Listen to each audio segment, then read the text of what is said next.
Hey everybody, what's happening? It's Friday night, and it's time to play some. Friday. What? Friday. How is it Friday instead of Friday. Okay. There you go. There you go. Just shows how little coffee I've had all day to sort of get that joke, or the level of joke that it was. Either one. It was not a good joke. I liked it though. I'm gonna write it down. I'm gonna say it later to people and let you know how they received it. Friday. I'm feeling slightly patronized, but okay. I mean, that's what I do.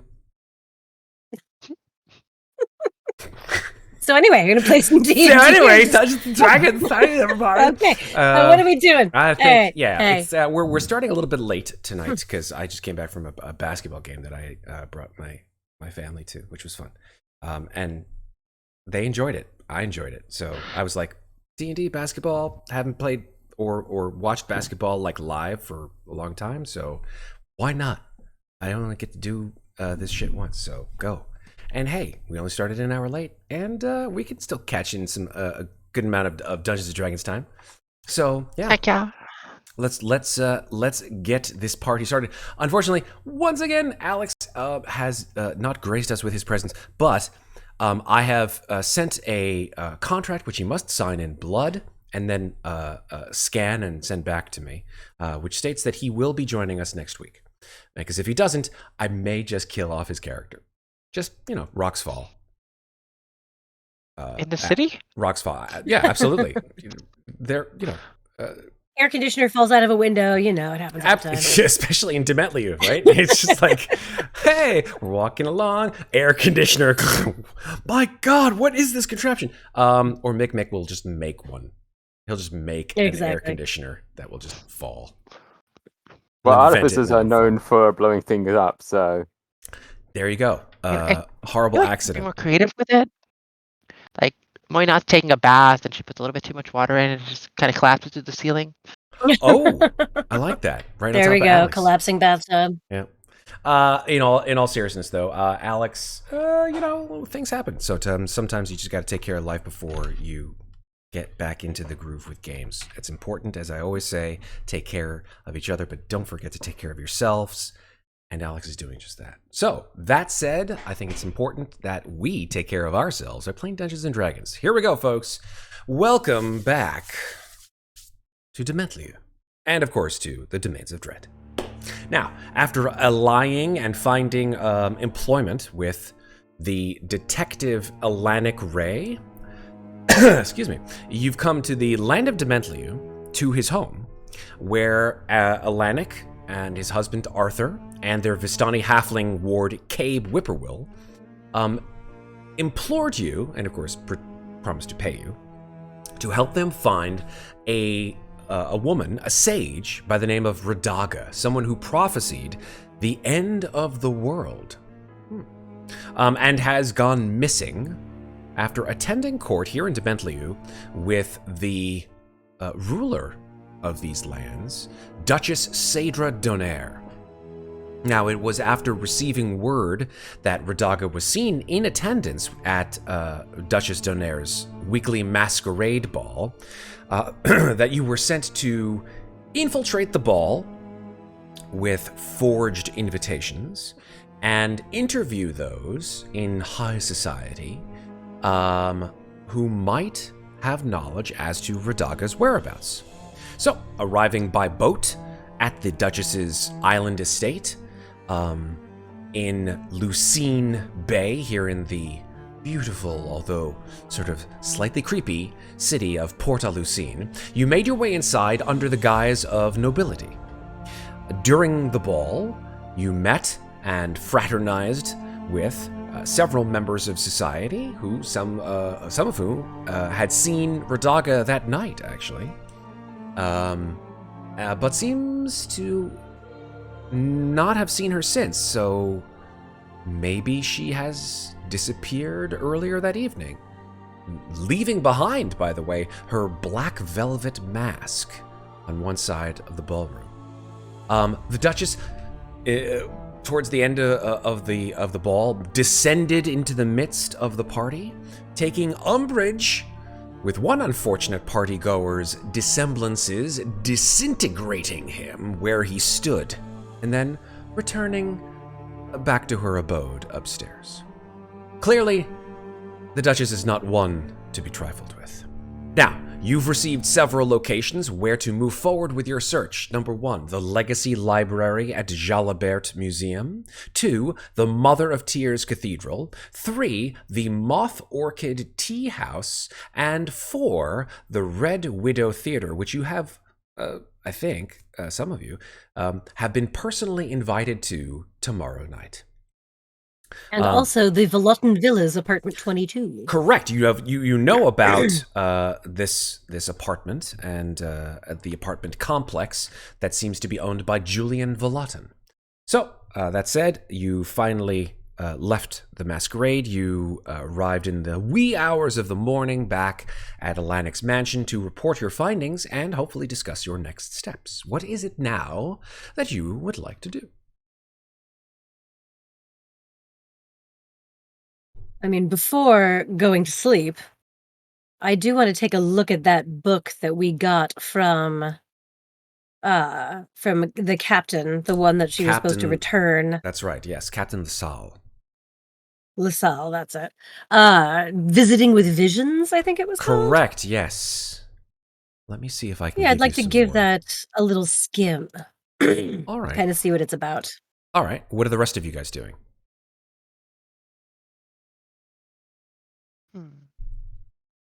If anything. Where exactly is... You go, Amnestria. Where exactly is Moy not looking at the book? Just somewhere in the house. You're welcome to join me. Okay. Go ahead.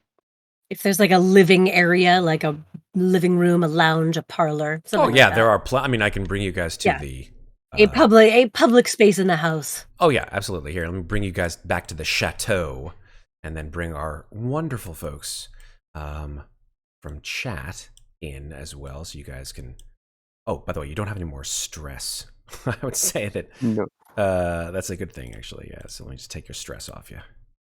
I'm just poking around the house, stairs. What's over here? Let me move you guys Kitchen, in chat to what they can see. Bedroom, bathroom. A very cobwebby looking office/lounge here. Yeah, I found a nicer one. I'm going to that one. Okay. Yeah, that does seem to be most likely a Lanix personal study. You see a desk with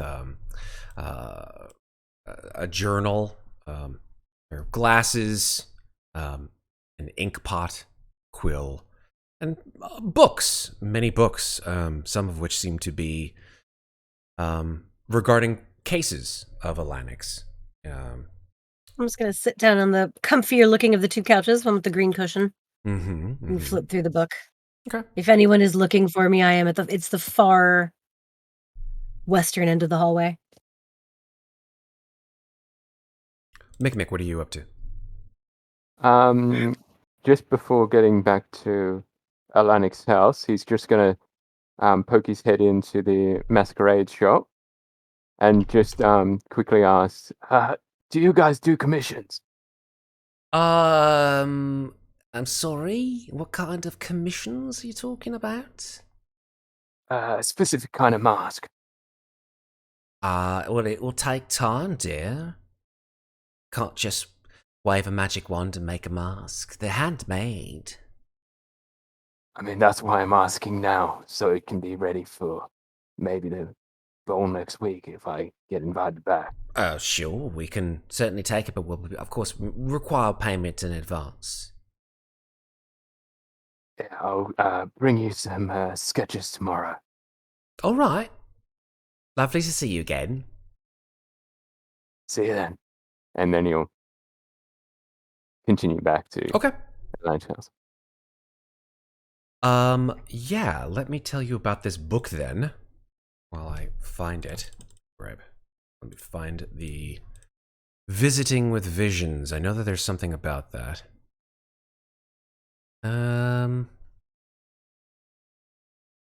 Let's see. It's funny, it doesn't actually say. But I'm gonna go with the assumption, based on what I know of Radaga, that it's on the order of using visions to contact otherworldly entities. So dreams, visions, those kinds of things are not simply just ways of telling the future or ways of understanding your past, but it's actually a communication methodology in a way, or it can be used in that way. Interesting. Okay. Why not? We'll just keep giving that a skim, as considering that strange visiony things have been happening to her lately. Maybe she can glean something helpful out of this book. All right. I will tell you what you garner perhaps tomorrow morning. Perfect. Okay. At this point in time, I would say Claudiu is more than happy to, considering the events of the evening, take a well-earned rest. So he will go to sleep. He'll sort of bid you guys adieu. He's like, I'm out. I'm tired. I didn't like that whole disintegrating thing. It's sort of one of the worst possible ways to die, I would think. So not particularly into it. Have a good night. See you guys in the morning. Well, All right. Anything I will that... eventually Yes, go ahead. go up and sleep in the. I will eventually go up and sleep in the tub, per usual. Of course. Amnestria and Mikmick, what is it that you guys want to do with the rest of your night? well, Amnestria would be waiting fairly close to the doorway to wait for Mikmick to come, since he seemed to hang back. Mm-hmm. She did tell him last. Well, she told him when they were leaving the gala that she wanted to talk to him about something. Mm-hmm. Okay. Not here. And you may need to tap Mikmick on the shoulder because he's kind of up in another world at the moment. He's obviously he's just thinking and hasn't realized everyone's walked away. Amnestria, before you go over to Mikmick to begin your conversation, the hairs on your arms sort of stand up for a second. You feel like someone, as they say, walked over your grave. As someone from chat has redeemed, tempt the fates, and it is on you. So let's figure out what it is that you get from our common Taroka deck. All right, here we go. Let's pull the card. Ooh, this is one I don't believe we've seen. This is the Trader. There you go. There's your nice looking card there. Thanks. Okay. All right. I will tell you what it is that the Trader means. It means commerce, smuggling, and black markets, fair and equitable trades, or at least that's the usual interpretation of this particular card. However, in terms of the game mechanics, the Trader is not one we have pulled, and it is... Correct. Oh, this is a good one. For the next 24 hours, if you choose to use this card, you will have advantage on all deception and persuasion checks. Let me see. Actually, quite similar to the charlatan, which was used last time. I would like to take that card. Excellent. Okay. The Trader is now yours, and it goes back into the deck, and the next time it was pulled, will be cursed. Fair enough. Okay. Fantastic. Move this card, and remove the deck. You may continue with your Tete-a-tete. After the strange sensation, she would, of course, walk over to Mikmick and just gently tap him on the shoulder. Huh? What? Oh, Are hi, you all right? Yeah, just, thinking about what we're going to be doing next week. All right. Do you mean another gala? Well, I mean, we have to go back. We do. I think next time we should be a little bit more prepared. Exactly, so I'm just going over in my head what we need to prepare. Right, I don't want to take away from what you're doing, but if you have a moment, I'd like to speak to you in private. Yeah, you did mention that on the ship on the way home, from memory. If you don't mind, I believe there's a room off to the side, right over there. Lead the way. Step off over here and open the door. Okay. You open the door to this side room. You see it looks like a kitchen, actually. You see there's some dishes in a sink, a stove, and couple copper pots, a wine rack, and a window that looks outside. Gonna step inside. Could you close the door?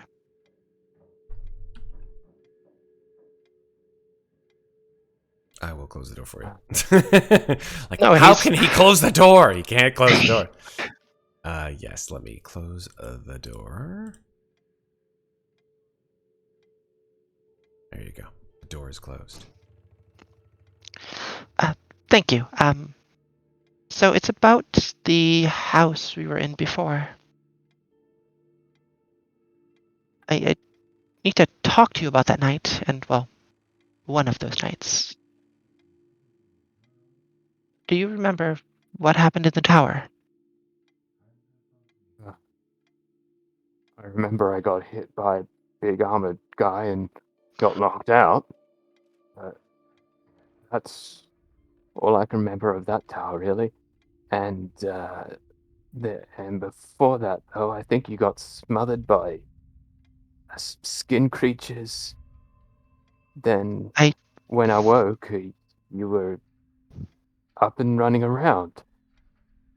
Bit weird, but Well, you weren't imagining that. It did happen. The thing I wanted to talk to you about actually is your arm. which one? And he looks at both of these arms. She would just point to the arm that she had touched. And he looks at the arm, and I'm assuming the handprint would still be there, or would that have gone with? You didn't touch him on the metal part, correct? No, she touched his bare skin. Yeah. Then the handprint is still Yeah. there. I was wondering where I got that from. You saying you did I that? did that, yes. I don't know how. I don't know why, but when we awoke from that hard battle, I hurt you, and I don't know how. And I don't really know what's wrong, but I wanted you to know. Mikmick is just quiet for a moment, and you see a journey go through his face, one of slight surprise, but then seemingly acceptance. And he says, so, you didn't know that you could do this beforehand, and it wasn't, what's the No, word? of course not. It's never done that before, and And that's why you've been wanting to grab some gloves, right? Yes.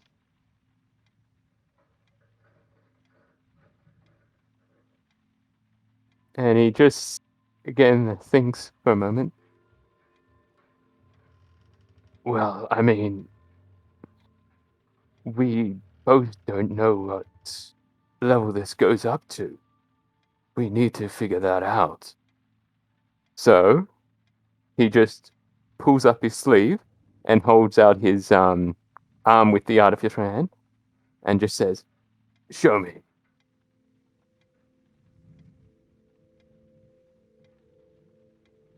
She would look very hesitant at him doing that. She sort of looked down at her own hand and... Are you sure? It's the only way we're gonna find out what the limitations of this ability are. Like, I mean, if you touch me with the back of your hand, will it do the same as if you were to grab me? If you were to, I don't know, fist bump me, would it have the same effect? If you were to elbow me in the chest, would it have the same effect?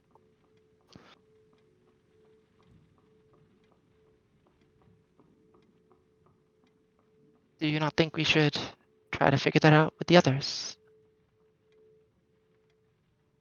Indeed, we should bring this up with the others.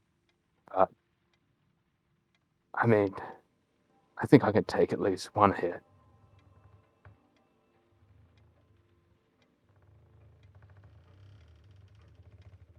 She would hesitantly reach out and then touch his hand then. Touches. What part of her touches what? Yeah. Is the question. Kind of important. Yeah, the... Would it be a The- backhand touch, grab, elbow?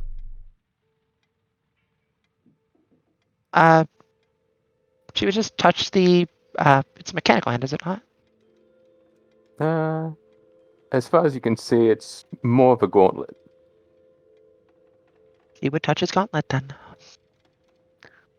So, your fingers reach out and slowly move down to the cold metal of the gauntlet.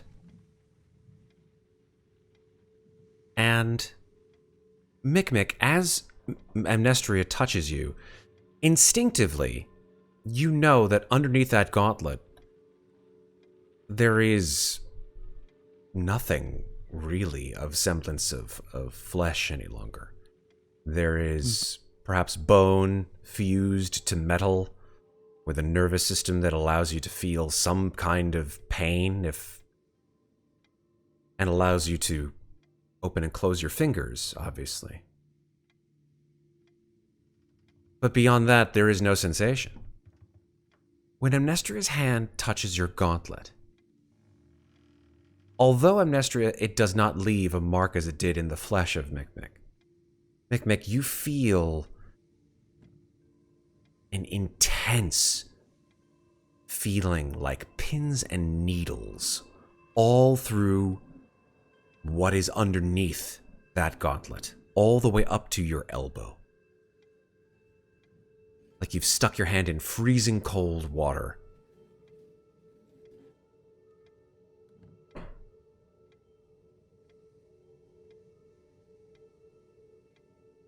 And he just goes, that's an interesting feeling. I don't know if it's painful in any way. It's more uncomfortable. Kind of like if you were to stick your hand into a bottle of ice or... nothing truly unpleasant. But you did mention if it was skin on skin contact. As far as I I can don't know. remember, there is no skin under this. And he just closes his artificial hand slowly.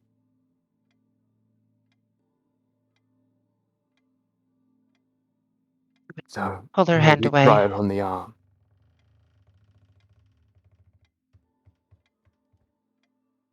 a good hard look at your arm and sort of narrow her gaze.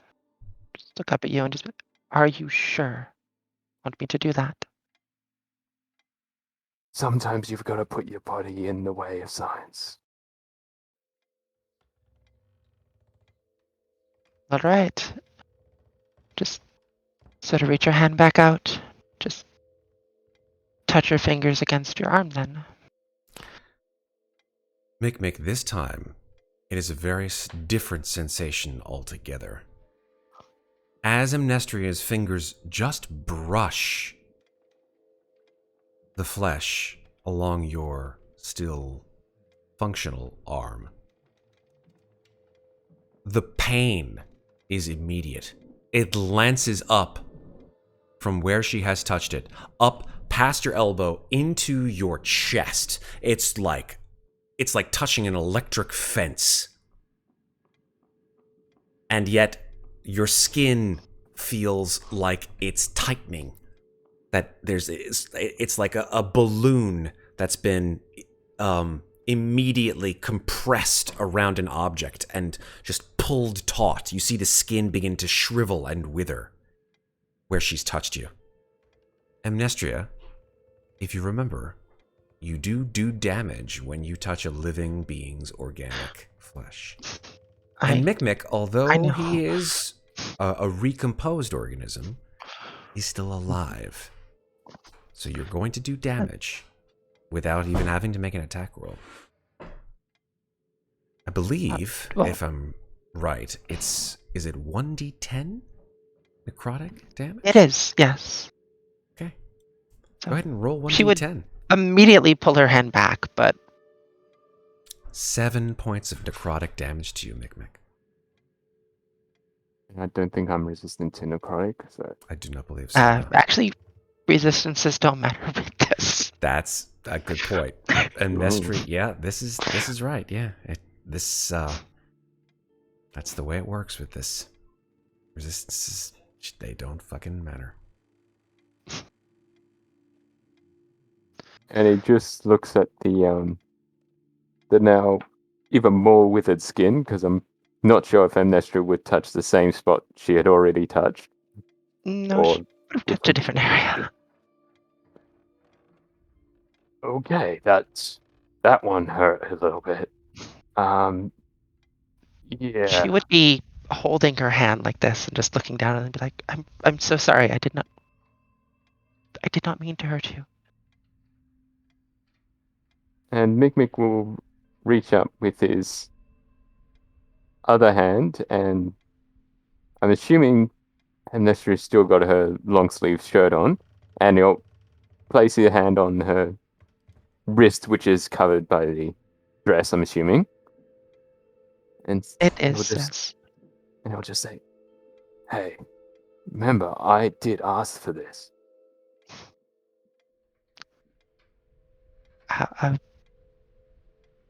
All right, that's okay. Are you okay? Does this hurt you? It does hurt a little bit, but I should be fine. I mean, this kind of pain goes after having a good rest, but part of She me would is... smile at you, but you can tell she's faking it. She seems very concerned. And while he's actually not looking at Amnestria, he's again kind of just gone into his own world, and just you can almost see the clockwork going in his brain. And it's just like, though part of me wants to see how far this can go.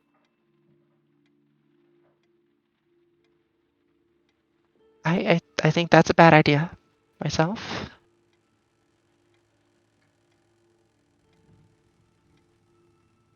If it's all right with you, I think we should go upstairs and go to sleep. Been a long night.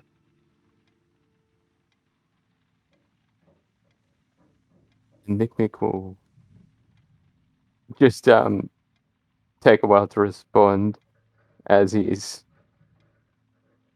currently thinking, and he just says, one more time. I'm sorry, what? One more time. I want to see if you touching the same spot will, well, make it completely go. Same, like on your arm. Yes. Really do think that's a bad idea. It may be a bad idea, but it's the only way we'll learn. Sometimes you've got to put your body in these awkward positions. He seems very unsure about this. But really not sure she wants to touch your arm again.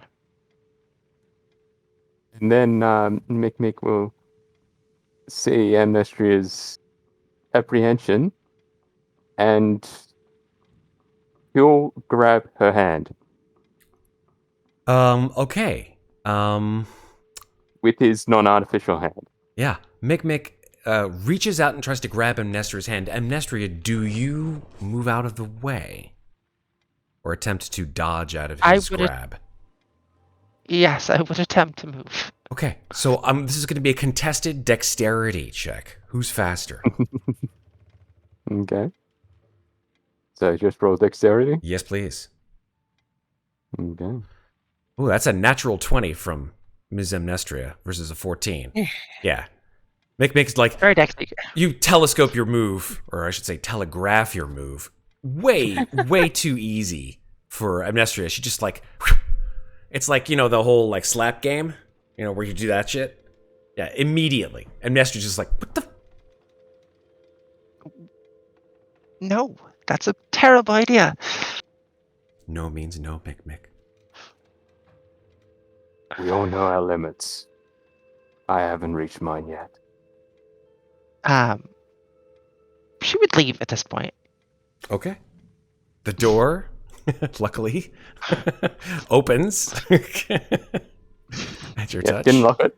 Yeah, it did not lock. You didn't lock it. Yeah, it opens to your touch, and you're able to leave. Awesome. I don't have something creepy this way comes. I do have only something spooky this way comes, the Lost Boy. But I'm going to go ahead and count that as creepy as hell. An interaction between my two players here. Like, creep factor max. So, I don't know. Something creepy? Yeah. That was pretty creepy. Yeah, I rolled well for once. Yes, nat 20. All right. Amnestria, I'm assuming that you go to bed at this point, but Yeah, I could be wrong. She's going up. Yeah, no, she's going up to her room. Yeah. Mm-hmm. And Mikmick, I'm assuming you just sort of just, I don't know where you decide to power down, so to speak. You choose. I don't think he's going to. Oh, no long rest. Got it. Mhm. All right. He's gonna see if he can spend the night, see if he can try and figure out what the origin of the Amnestria's powers is. Oh, wow. Okay. That's going to be tough. So I'm going to say this. If you do so, it will remove the opportunity for you to take a long rest tonight. Well, I wasn't going to take a long rest either way, so. Fine. Okay. You don't want to get your rages back? Did you use any of them? I haven't used any rages, I haven't used any powers. And you don't want to use your hit dice, I assume? No. Cool. All right. Then, if that's the case, I think that based on your interaction, I'm going to give you 2 rolls to make. If you get over an 18 on both of them, I think you'll figure out what Amnestria's secret is. You haven't known her for that long, and I don't think that she's clued you in exactly to what has happened to her. But I'm going to give you the opportunity to do so, Annie, but with 2 rolls. You have to get a DC. It's going to be a DC 18 roll. The first one is an Arcana check, and the second one Okay. is a History check. Okay. Well, the good thing is I'm proficient in both of those. Good. You need an 18 or higher.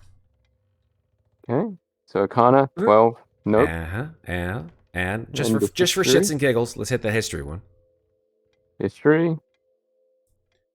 Even worse. Oh, Mikmick, you spend all night I've racking got your the bad brain. I've got the bad rolls today. Yeah, tonight Mikmick gets the bad rolls. See, look, this is what you did, Maeve.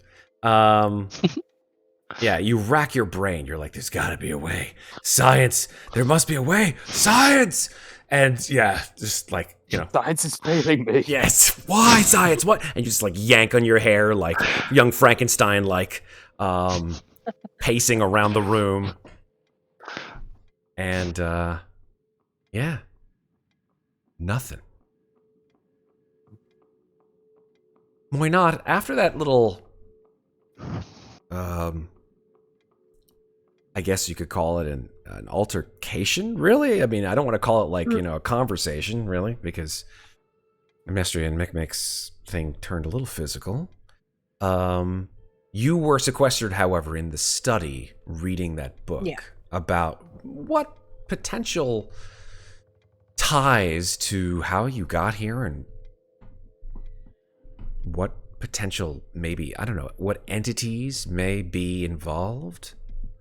Give me some specific things that you're trying to glean from this book. Also, the whole College of Spirits bard, but she doesn't really believe in spirits, except that now she's seen them.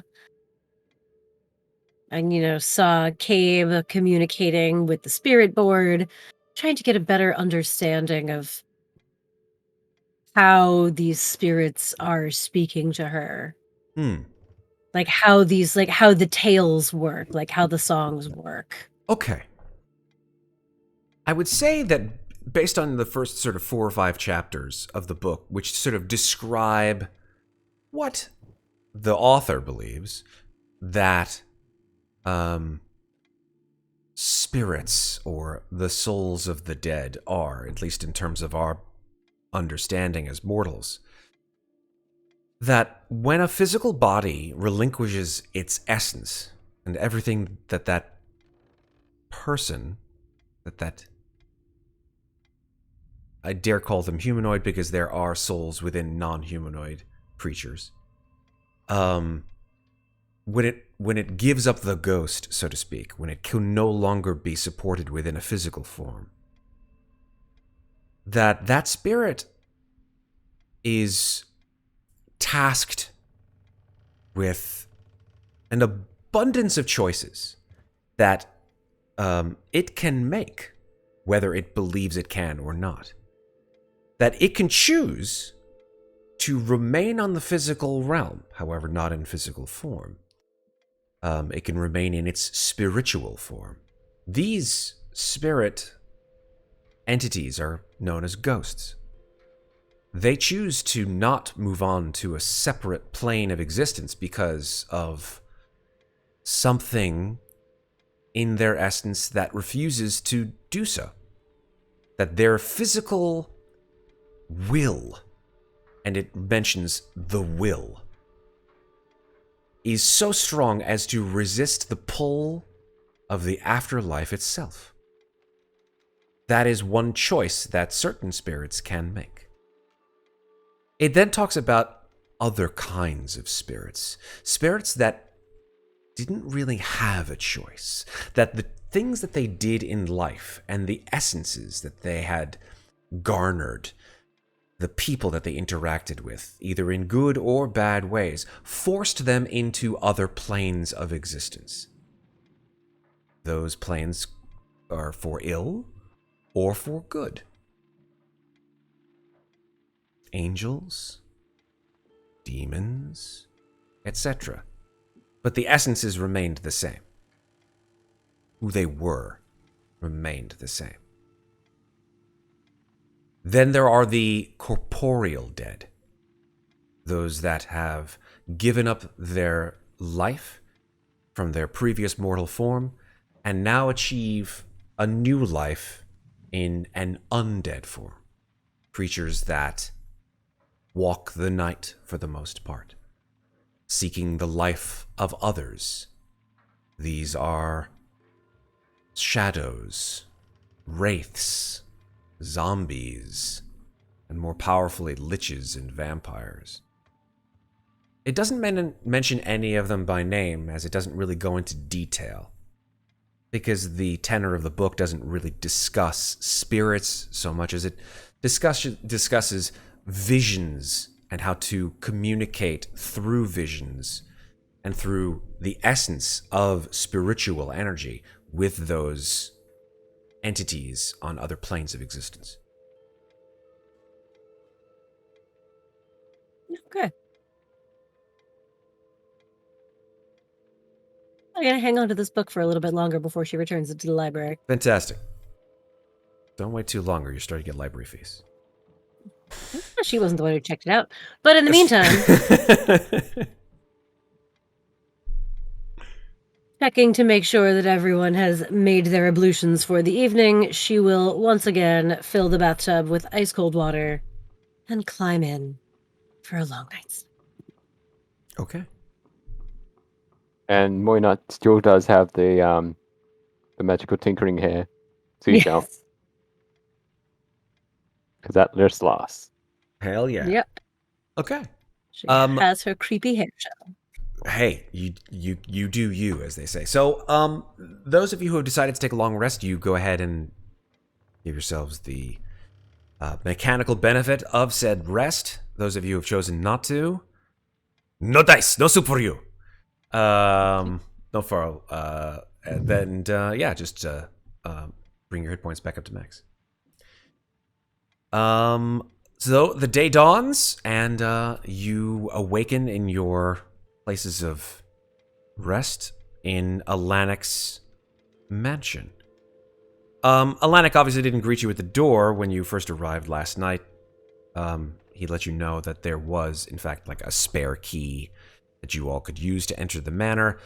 He keeps it inside a hollowed-out rock right by the front door. But the next morning, Alanic meets you all for breakfast. He invites you all for breakfast. You hear a sort of like a little tinkling of bells, and you hear from downstairs, "Breakfast is served. If any of you would like to have grits, it's a specialty of Tempter. It's delicious. Please, if you'd like."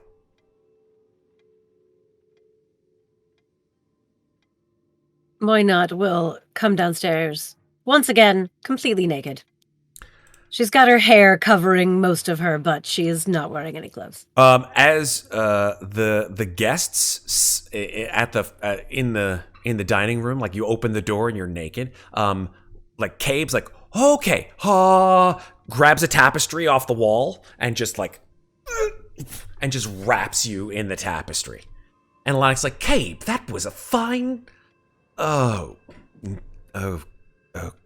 Yes, dear, you're going to have to start to wear more appropriate attire, if at all possible.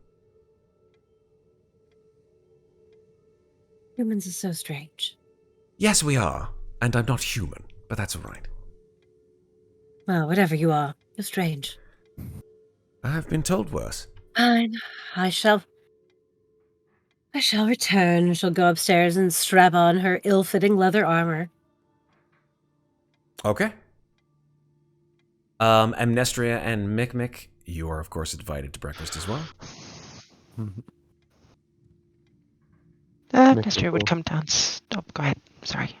Yeah, Mikmick would join them in the party, just not say anything. Coming in to that room. All right. Though still obviously thinking. Clearly. Maybe looking a bit more frazzled. Yeah, you've got like smoke coming out your ears. It's pretty obvious. Amnestria. Amnestria would join them, but she would give a glance over to Mikmick as soon as she opens up the door. Well, soon as she walks through the door, and then just sort of sit down with the others. Okay. Yeah, Atlantic sort of calls it, Claudiu, you coming?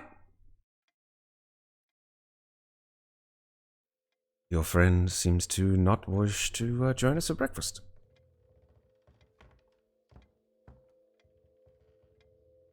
He knows there's no wine. Ah, yes, no, it's way too early. Well, shall we start without him? Indeed. Fair. All right, I'm intrigued to know what happened at the ball last night. Obviously, you escaped the clutches of the Duchess. I hear she's quite a terror. However, I'm more than interested to know exactly what you found. Terror is one word for it. She did disintegrate my dance partner. Rather rude, I thought. Ah, I see. Well, I was not aware that she could do that. Well, apparently she can do all sorts of interesting things and is not to be trusted in the least. Well, that's according to the man in question before he was disintegrated. Or trifled with. Let's hope that didn't happen to our friend Radaga. Now, it seems that she was there earlier in the evening. I found her mask abandoned, which, as far as I understand, is quite the breach of etiquette. And we spoke to several people who said they'd seen her, although one thing struck me as odd, which was I spoke with, she was quite a gossip, Lady... do something... Well, it doesn't, her name's inconsequential. At any rate, she said that she and Radaga meet every Thursday at the Moth Orchid Cafe for tea at 4, but that Radaga had come to her saying she couldn't remember what time they were supposed to meet. Which seems strange to me if they meet at that time every week, and had me wondering if perhaps it weren't actually Radaga herself, but someone impersonating her. It's a possibility. Many things impersonate other things in these lands.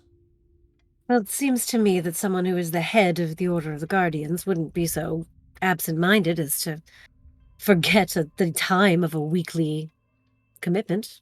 Or perhaps the tale was outlandish or a deception. Perhaps. I don't think that is the case, actually. I spoke with someone else who told me they went with Radaga for a lunch date on Wednesdays. And that Radaga stood them up this week. It was the butterfly lady. This was something else. Well, it doesn't go far to tell us where she is, but it does tell us where she was supposed to be. And where she is supposed to be this afternoon at 4. Ah. I see. We also did find her address. We know where she lives. Oh. Well, that's very positive news. There's apartment 22? Yes, of the Velotten Villas. Oh, I see, yes. And, yeah, the proprietor there said he would hear her humming songs sung by the actors at the Red Widow Theatre. Ah. To which I do believe our friend Claudiu has been invited. Ah. Well, that makes quite a lot of sense. Yes, the Red Widow Theatre is quite the place of entertainment here in Port-a-Lucine. Well, apparently Radaga was a fan. Perhaps she's there. Oh, and she irritated one of the priests at the Mother of Tears Cathedral, asking him too many questions, apparently. Wonder what she was so interested about there. She was also looking for a pair of earrings for the ship captain. Oh, yes. All of these clues in and of themselves are quite interesting. And you see Alanic is like now deep in thought as like he's trying to sort of essentially in a very Sherlockian kind of way sort of go into his mind palace and just assemble all of these disparate clues into a sort of visual picture in his mind of where it is that is most likely that Radaga may in fact be. And he's having a tough time of it. You can see he's just like he's getting frustrated.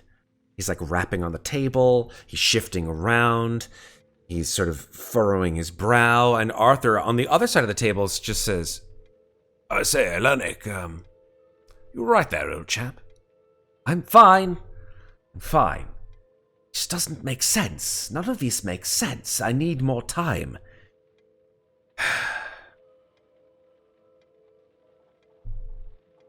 What more can we afford to have these adventurers, if they so deem themselves to be, to hunt Radaga down today?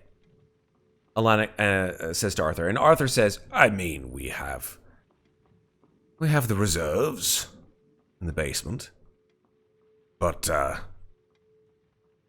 how long do you intend to keep employing them, old man? Alanic says, till we find her. She is the most important thing, after all. Don't you agree, Cabe? Cabe says, yeah. I mean, without Radaga, the whole world could end. Shit, I'm sorry. Did I say, like... Oh, wait, do they know? Yes, Cabe. That she predicted the end of the world? Certainly. I don't know how finding her would change her prediction, but... Perhaps we can stop it. Predictions mean nothing. Many predictions have not come true. With the right amount of intentional pressure, if you know what I mean. Or perhaps they just weren't true to begin with. Perhaps. With Radaga, however, all of her predictions have come true. Well, everyone has to be wrong sometimes.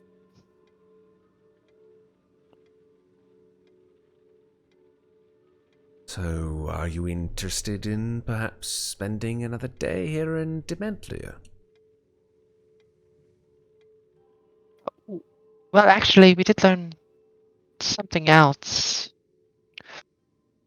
We can't leave here? At least that's what we were told. We're stuck here indefinitely. Well, stuck is a very harsh term.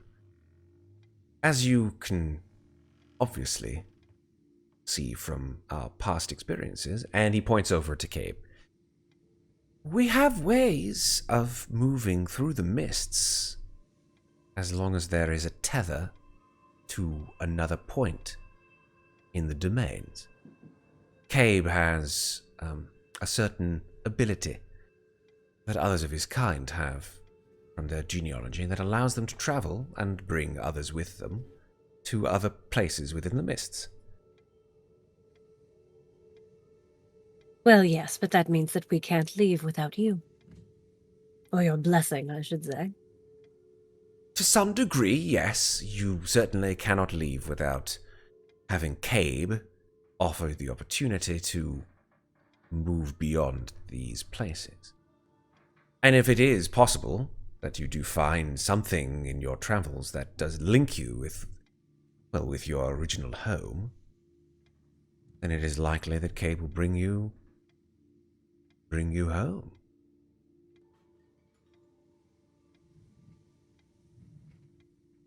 I'm afraid that might not be terribly safe for the small one, but... In the meantime, I have no trouble staying and trying to root out the strangeness that's occurred. Excellent. The other two of you? I agree. I have nowhere else to be right now, so I will help. What say you, old chap? And again, Mikmick's a little bit out of it and still got his still deep in thought, and it takes him a while to actually realize this is actually being talked to. He's like, "Oh, what? Yeah, whatever." I'll take that as a yes. If that's the case, then I believe it's time that we perhaps deputized you as official members of the Order of the Guardians. I mean, you've certainly proven your worth. I don't believe you're sort of freelancing any longer. You're performing the duties and for the needs of the Order. But do you agree, Cabe? Absolutely. Absolutely. They're all worth it. I mean, if they're ready for it.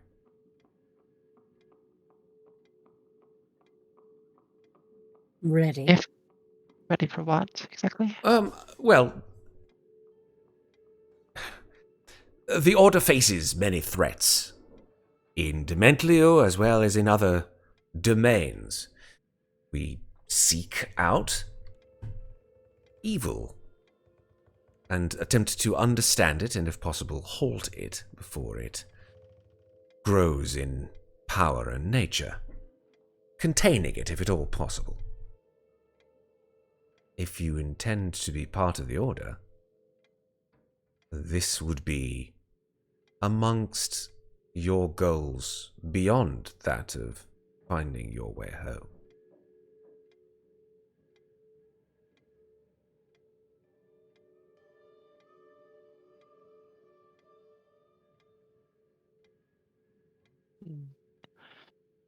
I don't know how I feel being beholden to an order. I see.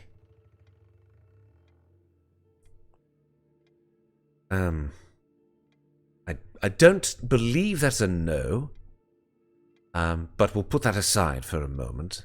Amnestria and Mikmick, what say you?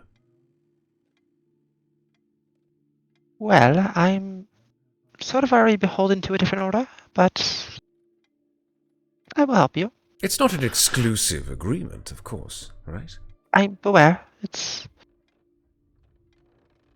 I'm sure there's some kind of benefit to being part of your order, aside from working for you specifically. Oh, no. We have quite a great degree of resources at our command that I think that may sweeten the pot a bit and make those of you who have yet to determine in the positive sway you to some degree. Mikmick, what do you feel, sir?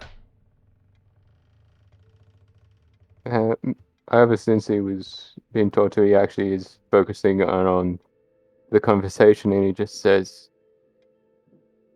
"When you say evil, is there a limit to that?" There is never a limit to evil, sir. That is one of the reasons why the Order was created in the first place.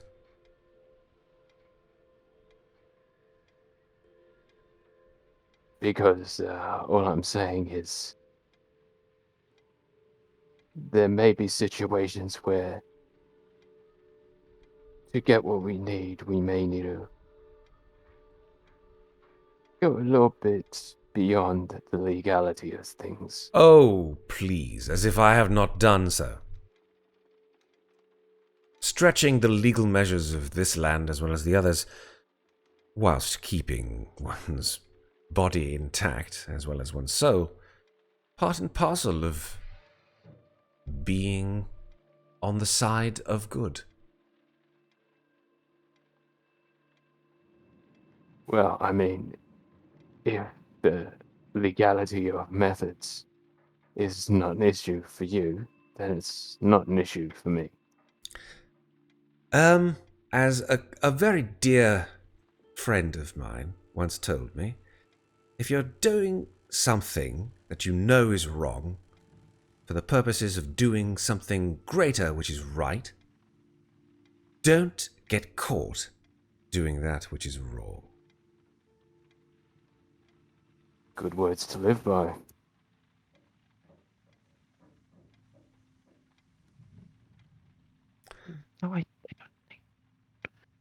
I will assume that your tall, pale friend will go wherever the wine is sweetest.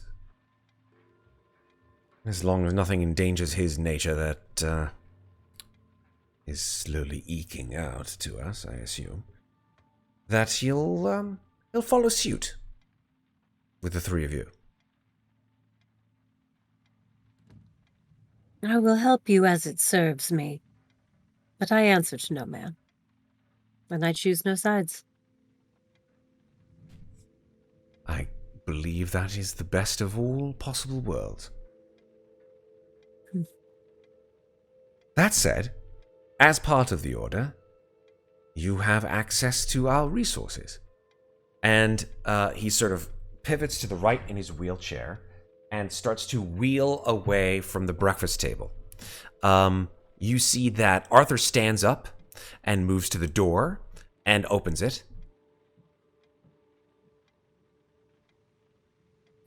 Just before, as the two guys are heading out, Mikmick will just sidle up to Muadnhait and just whisper to her, "Use them, don't abuse them."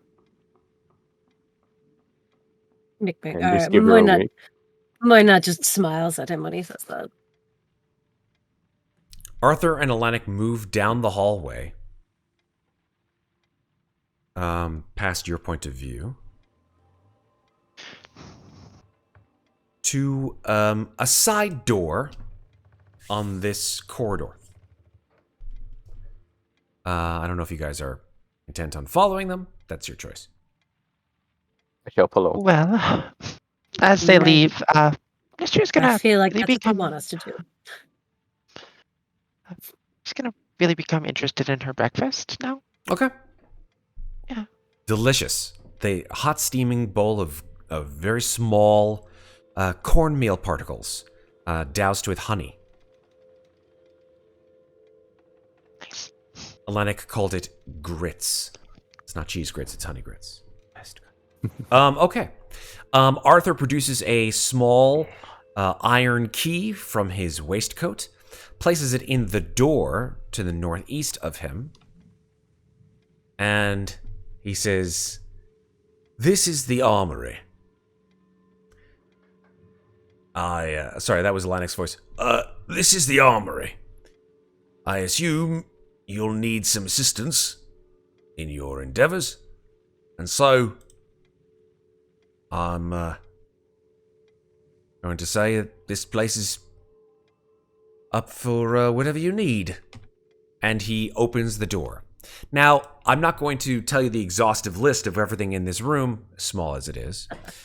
But suffice it to say that anything that you guys require that one may find in, let's call it, an adventuring store, up to a single item or multiple items, up to and including anything worth 200 gold or more, or less, I should say, is in this room.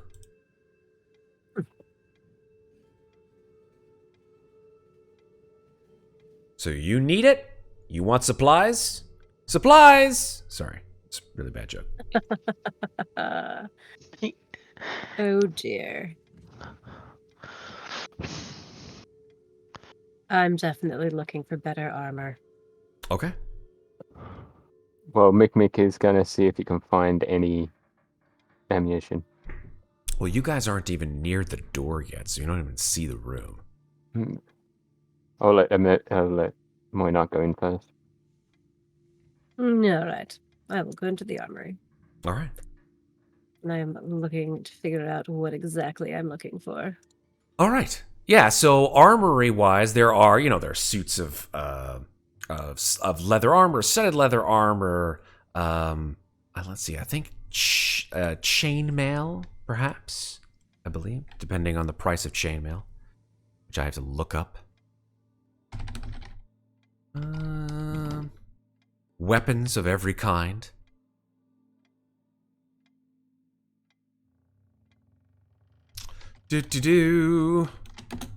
And of course, the the standard adventuring party fare. Pitons aplenty. And rations and all that jazz.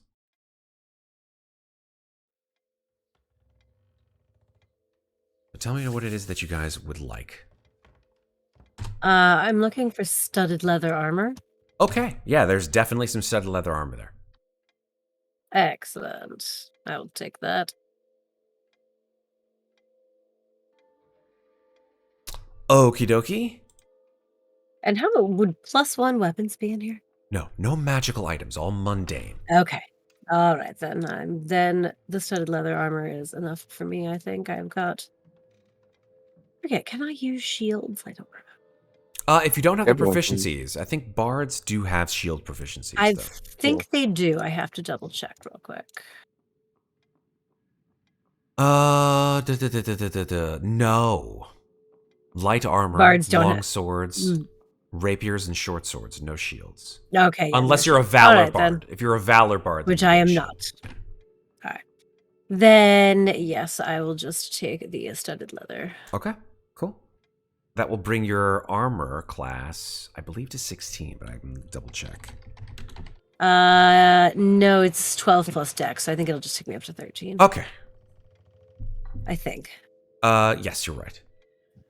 Well, you had a... Yeah, so that's just going to bring it by 1 point. Cool beans. Still takes me up by 1 point. I accept. 1 point is better than 0 points. Absolutely. Mikmick, anything in there that Exactly. you want to grab? I think Mikmick's got everything he needs. He's got his weapons. Okay. I mean, he's got his armor, so Okay. his natural Yeah. armor. Table Yes. leg, though? Don't think there are any table legs. Yeah, sorry. Well, I mean, there could be a.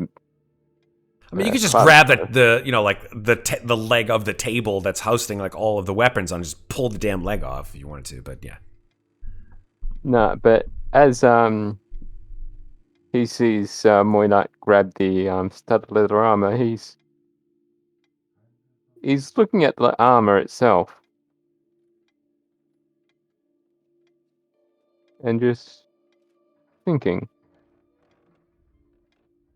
So, looking in his eyes, you can see he has an idea. He's just thinking about how to implement it. all right, cool. So you're not taking anything from the armor then? No. Super. Amnestria, your bowl of grits has been devoured. Do you wish to join your compatriots, or no? Well, she's actually just gonna look over at Cave and just be like, "This is really good." Yeah, I like it. It's good stuff. We like it with the hot sauce. You have hot sauce. Do we have hot sauce? Are you kidding me? You've never heard of Vistani hot sauce?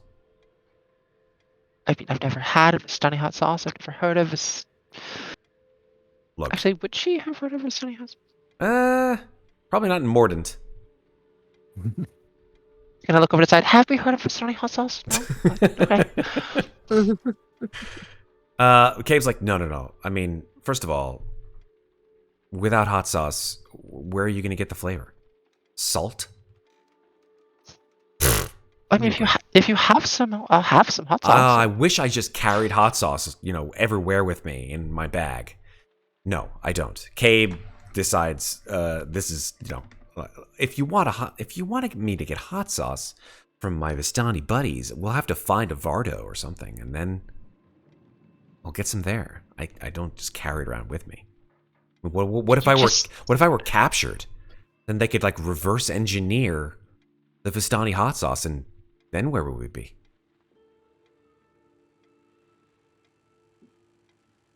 Okay, fair enough. Cabe looks at you and then just cracks up because you didn't even get the joke.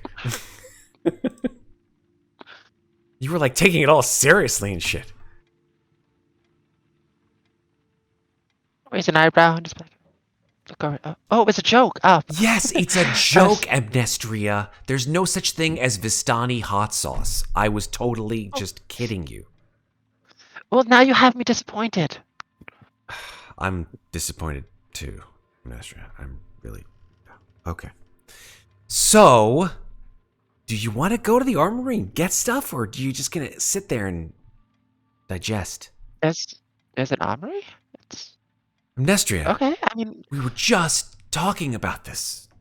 Alanic and Arthur, they're down the hall at the armory. Okay, I guess maybe I should go look at the armory then. I don't really think I need anything, though. Well, then, just chill. It's cool. Sort of push your chair back and, like, just put her feet up on the table. Nice. Fantastic.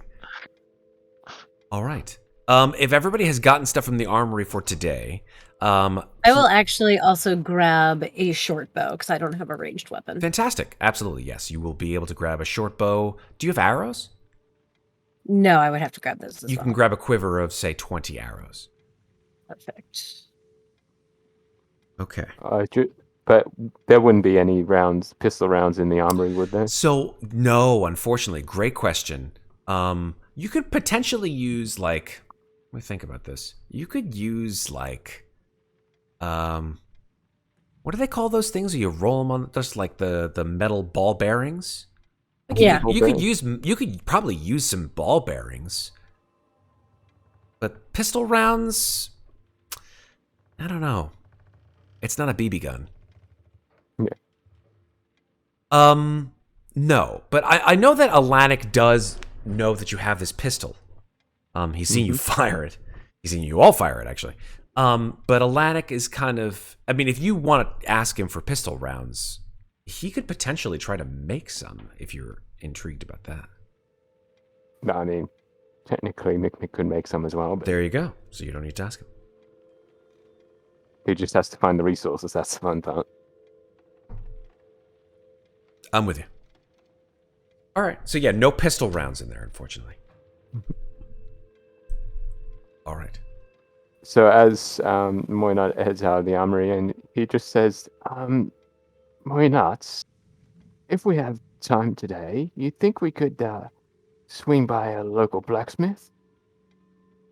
I don't see why not. As I may be able to modify that armor to make it fit you a little bit better. Everybody seems so concerned with what I wear. But yes, if it pleases you. Well, it's my hope that it will please you at least a little bit better, more than what you currently have on.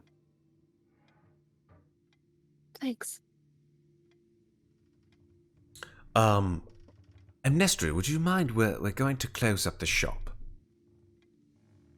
Thank you. The shop? This is a... Muadnhait. It's just an old-fashioned way. The armory. It's... Oh, right. Arthur, would you mind? Yeah, yep, no problem. And he shuts the door to the armory.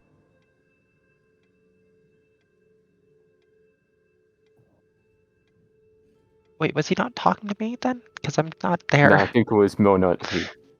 I'm not in there, so. Did I say Amnestria? I meant to say Muadnhait. You You did, did. that's why I responded. My fault. Oh, I You had had already left? stepped out. Oh, you had left? I was in the hallway talking to Mikmick. It didn't Yeah. refresh on my screen. My bad. Okay. We're all good. Yeah, so Arthur closes the door. And then Alanic says, "Okay, well, I think that you're well outfitted for today. Where of these places that you've spoken of was the first place that you decided you're going to go?" I'd be interested in looking at Radaga's apartment. And then, What of course, day? I will be swinging by the Moth Orchid around 4 to see if she makes her lunch date. That was my plan. Sounds fair.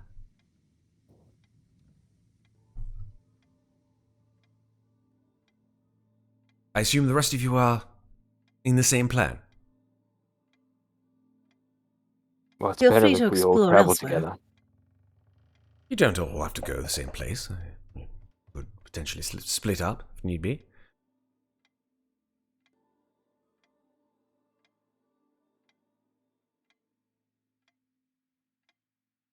Your Let's see, silence Amnestria, is I believe absolutely she's still deafening. having breakfast. Yes. Amnestria! I'm gonna go back into the dining room. Yes? See you found the grits to your liking? They were fine. Although, Cape here mentioned something called Vistani hot sauce, which apparently was a joke, was a but joke. Right. At any quite rate, disappointed. we were discussing what to do today.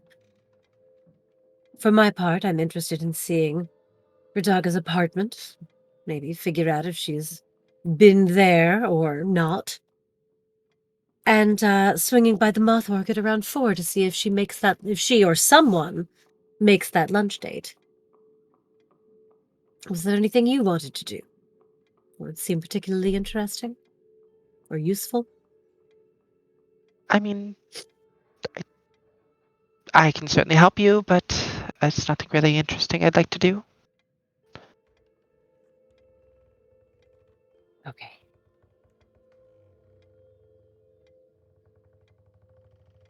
Mikmick, any plans? Or just following along for the ride? As I said, I was wanting to swing by the blacksmith, but I mean that's it, and the masquerade shop. But I mean that's all I had planned for today. Fair.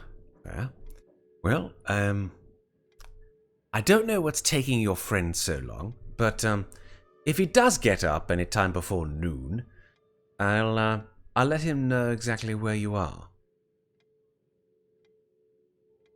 Very good. Right. Well, I hope you have a pleasant day, and keep in touch. Indeed, we shall do so. All right. My nose So just where gonna to make her way first? into the lobby and head outside. Okay. Most awkward breakfast ever. Most awkward breakfast. Hopefully they get better. Yeah. It's like something out of Jane Eyre. Okay. Where do you guys want to go first? Moynot's gonna do her daily swing by the park to try and make a little coin. Okay. Play some music in the park. Sure. Hit me with a performance check, boy not. 21. Pretty darn good. People do appreciate your dress. They think the leather armor is kind of cool. Don't often see people like playing for money with armor on. And you are a decent lutist. Is that right? Lutist? Liar. I play the liar. Lyrist. Lyrist. There you go, right there. That's where you are. And let me see if I can center the map a bit so I can help you guys see at home where it is that they are. So they are right around here. Okay. I'd say you make, like, within half an hour, probably make about 10 gold. Beautiful. And then on we go. Okay, first stop, where? Blacksmith I shop? mean, if Mikmick... I would say blacksmith shop. I'm sure we'll Masquerade pass shop. one on our way to Velotten Villas. Yeah, you know, the technology is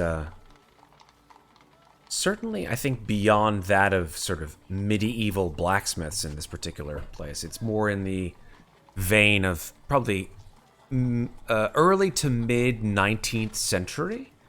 So, you know, you don't just see bellows and some big dude holding a hammer. Blacksmiths still existed around the 19th century, indeed, that they were actually quite useful, mostly for shoeing horses and creating things in enormous steel presses and all that stuff, just sort of leading up to the industrial age. in the early 20th century. But in this particular place, being stuck in a specific technological era for who knows how long, you do see that the blacksmith is utilizing some newer techniques, probably, than most blacksmiths that you have seen. Amnestria, this is approximately the same level of technology that you have. Right? I've gotten I've gotten a correction from somebody in chat who said that shoeing horses was a different profession. Those were It is. farriers. You're a farrier. This, you know, you learn something fucking I new chose every day. not. I chose not to correct you. I appreciated you not correcting me, so the chat could. There you go. You're welcome, chat. So I don't know, blacksmith. You know, sharing a shop with the farrier. There you go. It's same raw materials. So yeah, I mean the blacksmith shop, blacksmith and farrier shop. Yeah, there's one maybe a couple blocks away. And as they're walking there, Mikmick will just say to Muadnhait, Muadnhait, the reason why I asked you if we could go here is see if I could use the smith's equipment to maybe modify your armor and make some more pistol rounds for myself. I just need some way to convince them to if I can use their tools. Okay. Excuse me. Ting, ting, ting. Huh? Big, Hello. like, big burly guy, face blackened by soot, fire red beard, piercing green eyes, leather apron. Hey, what you want? Good afternoon. We're passing through town, and my friend here, well, he hasn't been able to bring his own equipment with us. He was wondering if we might be able to make use of your forging tools for a few minutes. Make use of my forging tools? Certainly, we could rent the time or come to some other arrangement. One of you a smith? Yes, my friend here of a sort. Which one? Mikmick will pipe up and just say, me, I made this myself, and he just holds up his gauntlet. The blacksmith kind of like saunters over to you. He's an enormous guy. He's like 6.5 feet tall, arms like tree trunks, big pot belly, and he sort of like walks over to you, sort of stoops down, sort of intrigued, but also perhaps in a little bit of disbelief, to be honest, and looks at it and says, "Yeah, sure, pull the other one. You got that at some, I don't know, wizard shop or something like that." I'm not pulling your leg, mate. This It I really made is this quite myself.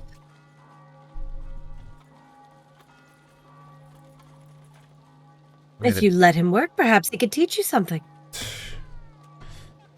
Well, I'll be the first to admit it, and I've made a lot of fancy metallic objects in this village. City, whatever you want to call it. I've yet to see something like that. He really is quite gifted. Alright, fine. As I mean, if that's the kind of material goods that he's making, I'll be more than happy to step back away from the forge and have him take a couple strokes with the hammer if he needs to. Do you need a box? Well, I mean, you are almost 3 times as tall as me, so it'd probably be... I probably will need one. So 2 boxes then, eh? Alright. Right, yeah, sure, just don't fall off and break your little fist there. Yay? I've done that before. Sorry to hear that. What kind of hammer you need? Ball peen? Large, small? 10 ounce? 16? We'll go with the 10-ounce hammer at the moment, and you don't have any scissors, do you? Shears. Yeah, that's the one. Right. And yes, he will ask Muadnhait if he can grab that armor of hers. Absolutely, and she'll just take it right off. Standing there in her underthings. Does not care. Immediately, like the blacksmith just like runs to his door and just like pulls a leather sheet across it, like. Got to be indecent in this place, for God's sake. Be right back for a sec. You go and You can wear clothes underneath your armor, right? I have some loose undergarments on underneath. Right. Too many layers irritates my skin. Mikmick had to run for a sec, but I'm going to go ahead and say that in the interim, Mikmick is definitely doing some blacksmithy stuff. He does end up making, based on the roll, anywhere between 10 and 20 pistol shots, depending on his roll. So he's going to have to make a proficiency roll here in a sec when he comes back. And also something with your armor, whatever he's doing. So it's going to be a sort of like a crafting check with whatever tools he's got. Amnestria and Moynot, while he's doing that, do you guys want to do anything? Moynot is just standing there enjoying how uncomfortable the blacksmith is right now. Very. He's looking around, nodding at people as he hears the bell. May the Duchess favor us all. May the Duchess favor us all. Sure would probably just see the kind of wares he has. Just look around. Yeah, I mean, as a blacksmith, he would have a variety of metal objects. Mostly mundane, like fireplace pokers or candelabra, and then a couple of other martial objects like shields and rapiers. Not very like high quality ones. Swords, a couple of sort of more slashy swords than stabby ones. But Mikmick, as we were just saying, I guess the goal of your little crafting session here is to make pistol shots and something from Moynot out of her armor, correct? Yes. Super. With the pistol shots, what I'd like you to do is roll me a tools proficiency check based on dexterity, and that will dictate. I do have smith tools. Yep. Proficiency. That's perfect. What I was. Exactly. So go ahead and use your proficiency on that with the dexterity. Dexterity. Check. Okay. And let's see how many you get based on how well you do. Only an 8, though. Okay, so it takes some time. You do, however, make some of these pistol shots. Not as many as you would like to make. You make 10. Okay, cool. That's... You sort of have to figure out the mold and, like the dial and all that jazz. It's you're not quite used to it. It's also the height thing. All of his tools are in different mise en place type deal, and you get what you get. What are you doing with Moynot's armor? Only to change it somewhat visually. To change that studded leather armor to be your classic female fantasy armor. Okay, then. Amazeballs. Your when you say classic female classic. fantasy armor. Funny. So I think you know what that means. I'm wearing a leather bikini now, aren't I? Yep. Yeah. Moynot thinks this is hilarious. Moynot, does Moynot approve, or is Moynot like not jiving with this? Moynot doesn't give a shit about clothes at all, so I imagine, well, maybe not like a bikini, but like now it's like a studded leather bustier. Yeah. And like very tight studded leather pants. She's basically gone full goth now with the pale skin and the dark hair. I'm cool with that look. I'm not Frank Frazetta, like you, happy with you. That's like from like 1970s. And it was like, what? How did it protect? How did it protect people? Like, what the fuck? Yeah. Yeah.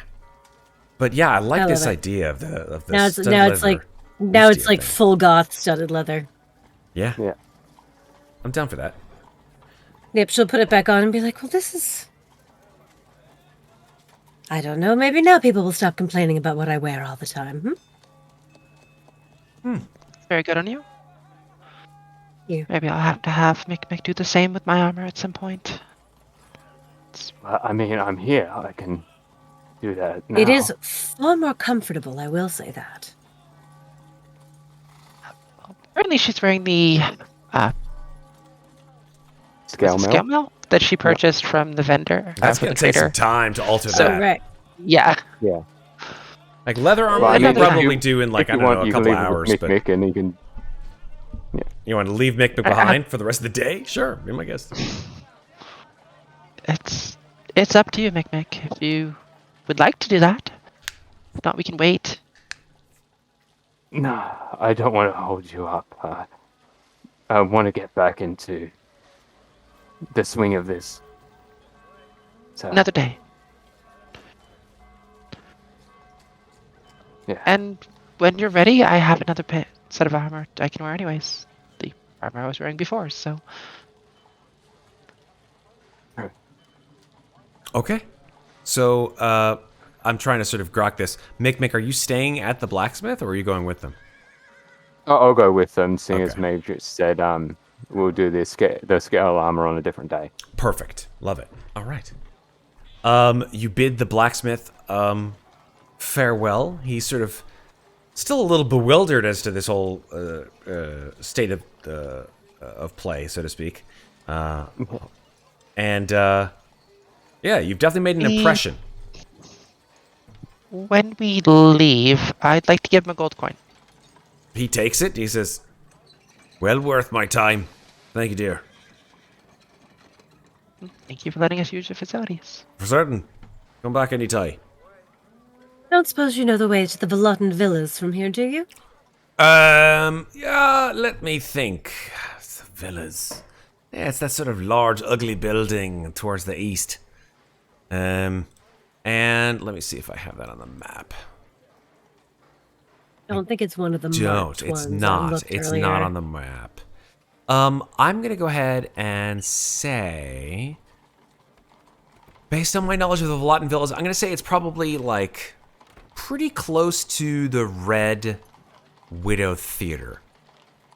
So all the way north and well, this is actually, yeah, it's not east actually per se. It's probably closer to like where I'm pinging on the map here, way up around here. Alrighty.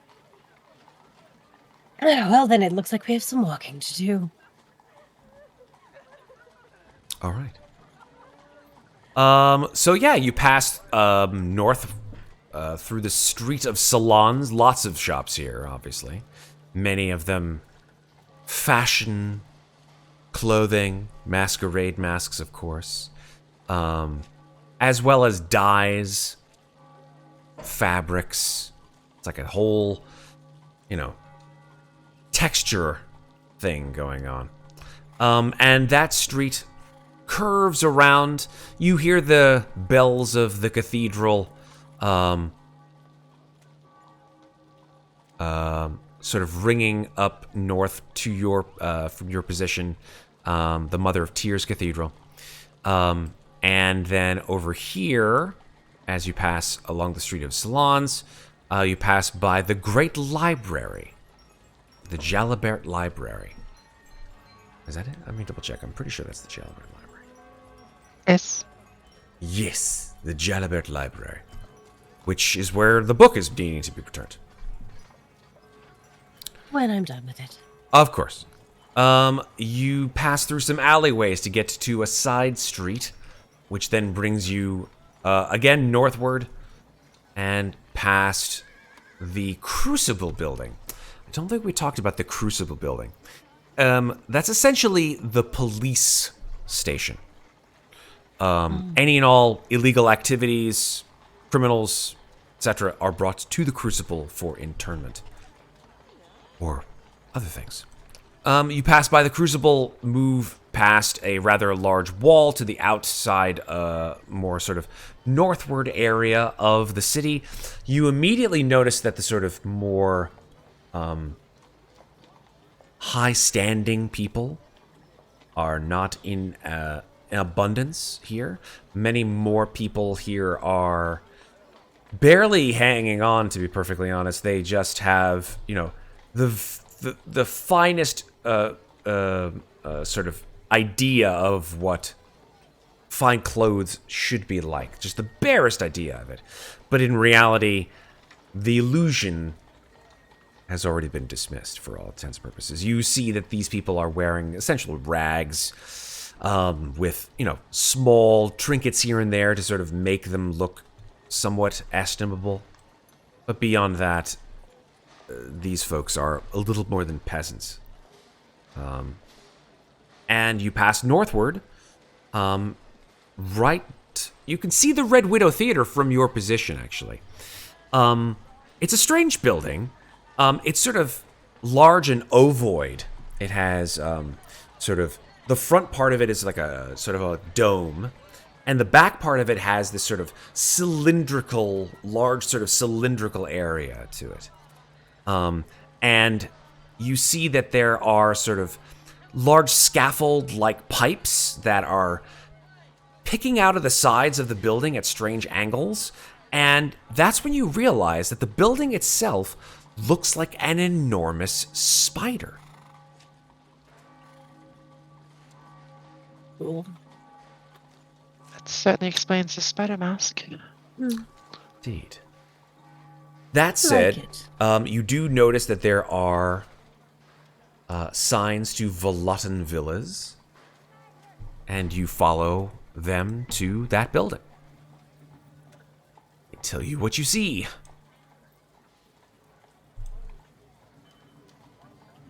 Okay. Volotten Villas is actually situated down a specific street called Rue de Bercy in this particular district. And when you arrive, Rue de Bercy is illuminated by a rainbow of magical and mundane lighting and is clogged with an unorganized parade of costumes and merriment. And as you walk into this area, fresh illusions make the facades of these buildings, which you know to be quite downtrodden looking, sort of sparkle with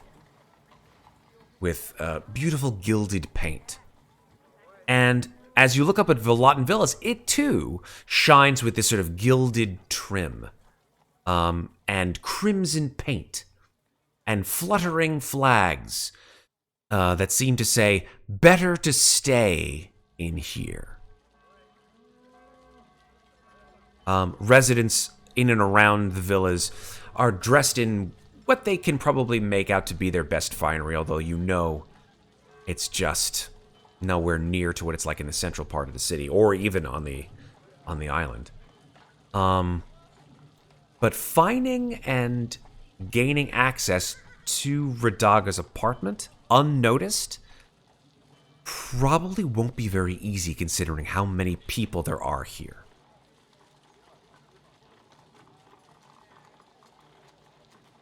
Well, can we at least walk up and try to enter the building? Absolutely, yeah.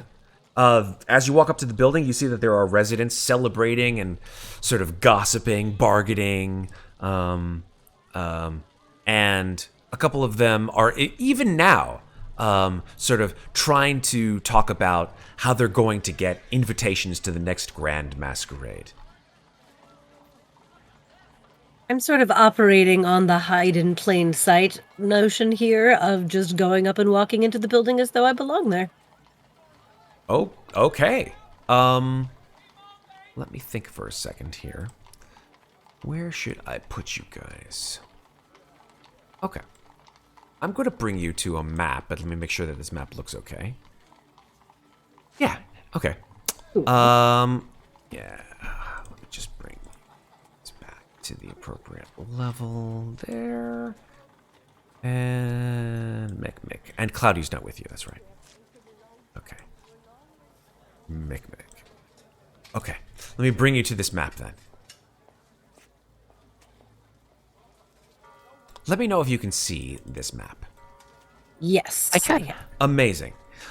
This is the street outside of what you could assume to be the apartment complex of Volatin Villas. You see that there are potentially three doors or apartments, which appear to be most likely Radaga's. You don't know because there's no numbers on the doors. The first apartment door has a dark red door, which is sort of ill-lit, and probably, and maybe sort of a storage room. You don't know. It could be an apartment. You don't know. There's a large concentration of partying residents milling around the front of that apartment. I haven't put them in the map, so just assume that they're there. Yes. The second apartment, it has another, again, dark red door, poorly decorated with sort of strange flowers and objects that you're not quite sure what they are, to be honest. And there are a group of 6 people outside laughing and congregating in front of the door, one of whom you recognize as Leal Durand from the ball. Which one was that again? I will show you. Leal Durand. Let me actually get her. Well, you only recognize her because of her. Let me see if I get the. Yeah, Leal was the one who had the butterfly mask. Oh, that's why I don't have her name down, because I'm not the one who spoke to her. That's right. Let me see if I can just put her into the game. Except not so humongous. Oh, she's massive. She's huge. You recognize the color of her hair, the sort of lilting laughter that she has. But there she is.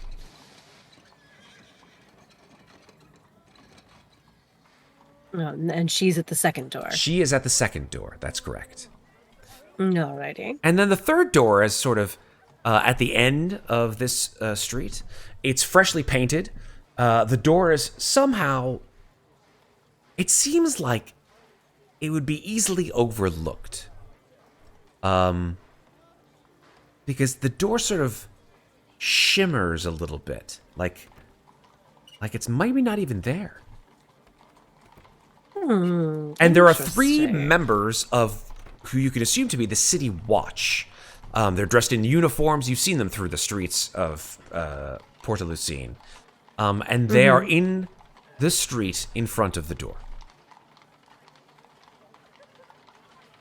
Alrighty then. I'm going to walk up to the City Watch who are in front of the store. In fact, let me put a guard there just so you guys are sort of aware as there we to go. what... Perfect. Put a guard here. Give me 1 second. Let me find a guard. Here we go. Here's a guard. Oop. Alrighty. I'm just going to sort of walk up, almost looking distracted. I'm sort of like checking my pockets as I walk up so that I do actually physically bump into him. Oh. As if accidentally. Say, oh, I'm so terribly sorry. This is apartment 22, yes? No, this is, well... And then he sort of, like, turns around, looks at the door, and the door number has been rubbed off. So, I don't know. Oh. But it's not yours. I'm sorry. A dear friend of mine has asked me to water her plants while she's out of town, and I haven't been down here in so long. I've completely gotten turned around, but I'm fairly certain this is her apartment. Make a deception check.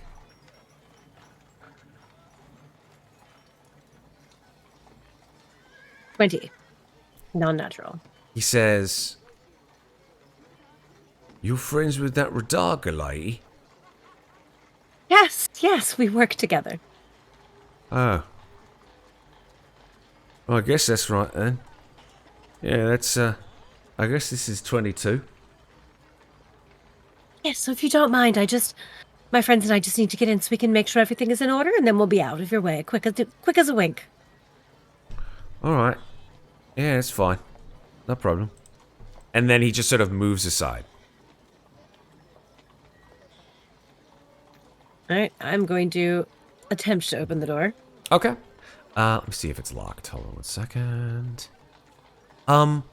As you move your hand towards the door,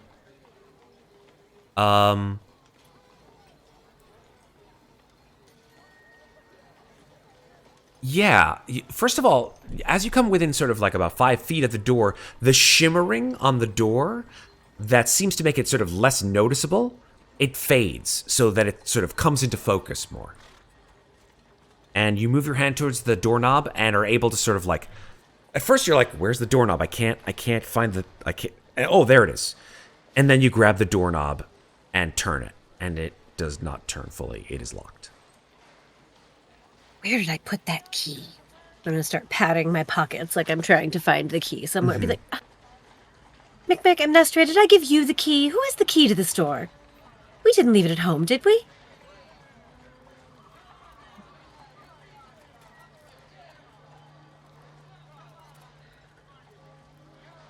Well, I think I might have a key on me. Oh, good.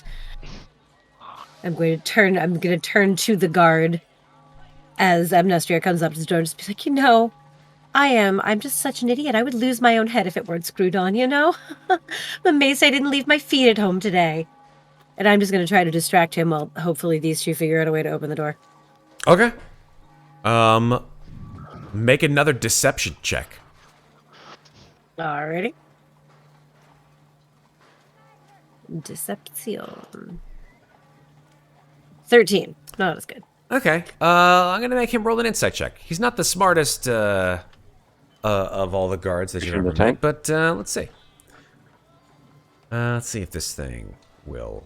I don't know if he's gonna. Not the smartest fish in the tank. He's not the smart. Yeah, he's not the sharpest. Not the brightest crayon in the box. He's not the sharpest rocket in the bunch. I'm mixing my metaphors. Here we go.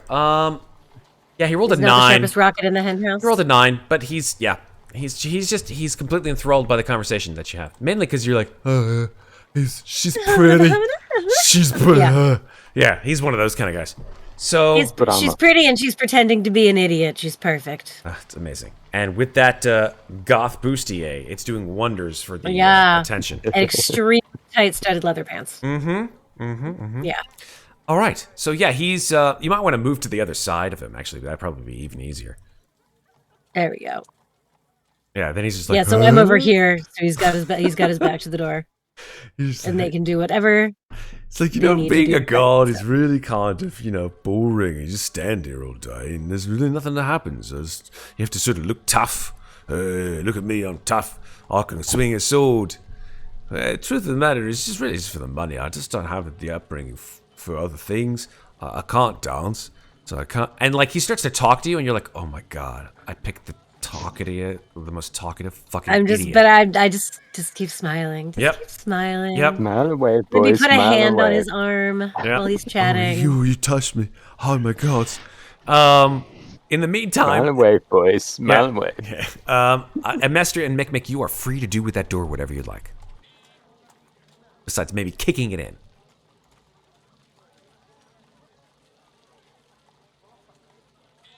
I really should have checked that armory to see if they had anything. I do have to open up the door. Oh, you good? Because I still have the crowbar that I opened up the first door in the castle thing. I think that's not that's a bad plan. So maybe lockpicks would be better. Just gonna sort of step aside. Okay. And he knows what he's going to be asked. He just goes up, gets out the thieves' tools that he was borrowing from Atlantic, but he's still got. Hasn't returned yet. All right. And he'll make a thieves' tools check. Only 11. Yeah, you sort of damn it. This damn lock. Ting! And one of the little tines on your thieves' tools just breaks. It doesn't break inside the door, but you hear tick, tick, tick, tick, and it's like a little piece of tin and aluminum falls to the cobblestone street. Well, I'm going to have to go back to the blacksmith now. Is there, like, I can sort of see this over the guard's shoulder. Oh, yeah. And I see that Amnestria has a crowbar. Just And kind is of like, there Crowbar. is there music playing in this like festival in the street right now? Yeah, but it's like light enough that you probably would hear it if someone yelled or screamed. Oh no, but I'm gonna take the guard and say, well, you say you can't dance. I can show you how to dance. What? Come on, there's music playing. Come here. And I'm gonna grab him, Oh, shut. pull him this way, Okay. and try and teach him how to dance. I'm gonna start dancing. Okay. Let me just zoom out a bit because the scene has grown. Doop, doop, doop, doop. Okay. Make a performance check. I won't even ask you to make a deception check because God knows. Oh god damn it. Why anytime I dance. He's like, there's no way it does. You're stepping on my feet. Ah! Oh no, I'm showing you what not to do. Now so just don't do what I'm doing and you'll be fine. Okay, as a tactic of deception, I'm going to go ahead and say that I'm going to give only one of the two who are attempting to actually do something with the door an opportunity to do something with the door. Only one, and that gives you just like an action. So choose wisely.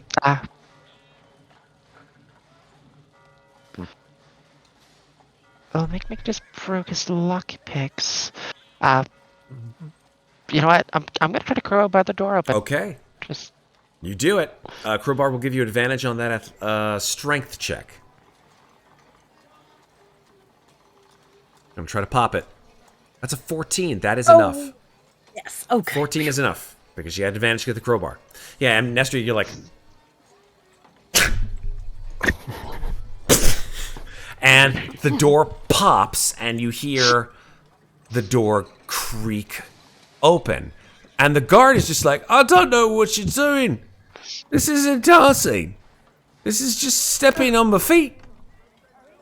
Well, I tried. I guess you can't dance. Well, you fucking look, I found failed. the key. I mean... Thank you so much. I'll what? see you later. Bye. What the And I'm what? just gonna like shove these two into the room ahead of me. He pivots around. He sees the doors open. He goes, I guess you found your key. All right. Good riddance. Right, in we go. Those plants aren't gonna water themselves. Come on.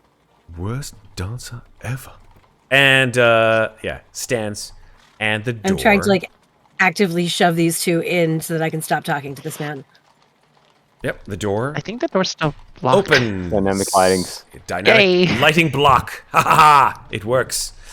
Yes, you step into a darkened apartment. There is no light in this place except for what you bring with you. Or your dark vision. You see... Yay, dark vision. Yay, dark vision. You see, essentially, 3 doorways to 3 different rooms, all of which are open. Let me just remove the dynamic lighting so you can move freely through the apartment if you choose to do so. I will take the door to the north.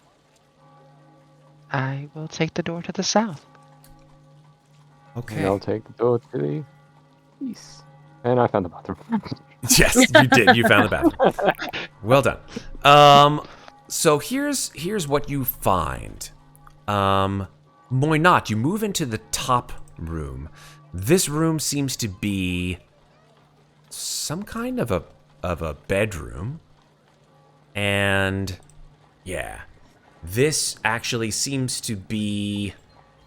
This room seems to be sort of cluttered with books and maps and research notes written in a scrawling hand that you can't really read that well, as well as sort of oddities, strange, like shrunken, figs with like needles pierced through them, and everyday items that have sort of seemingly been thrown around a lot.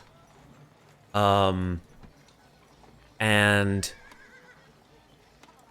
what's your passive perception? My passive is 14. Okay.